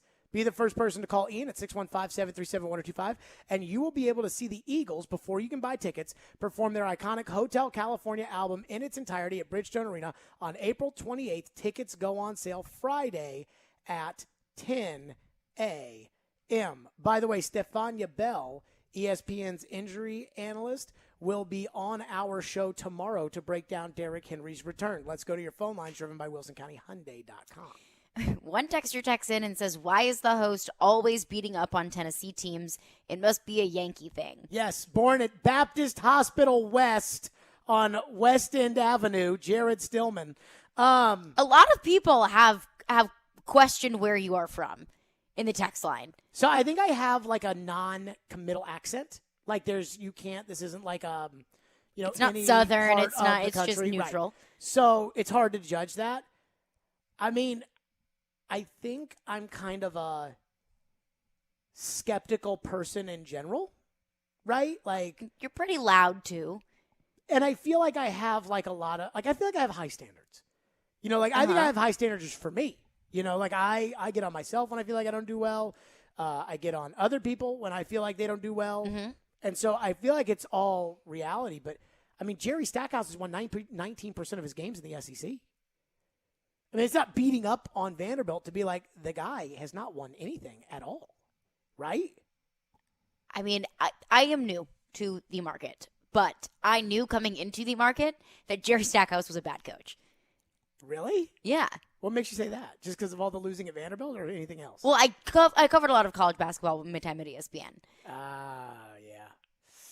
Yeah, no, Jerry's not good. Chad Withrow texted me and said, what, in all caps, what are the good things Joe has seen from Jerry Stackhouse? What's next? I do appreciate Joe's optimism, though, because it is there for a lot of people. So, Julio Jones. Joe gets mad at me whenever I say this. You are right. Joe gets mad at me when I say this. And I appreciate that from Joe. But, like, when Joe talks to a coach, I think he feels, like, more connected to that coach. I can understand that. You have a personal relationship with, or I guess a professional relationship with someone. You feel closer to them. So, I don't know. What's next? Donovan texts in and says, I turned the radio off when Jared said the Predators can't win past the first round. He's an idiot. I mean, you heard Joe. He said he would take Colorado in the second round, too. See, this is the unfortunate part. Last night's game between the Predators and Colorado was an absolute war. And it was, I mean, you talk about a showdown game. It was a showdown last night. And that's what the playoffs are going to be like if you play them. But the NHL has these crazy seedings that you'd have to play them in the second round, just like you had to play Winnipeg in the second round.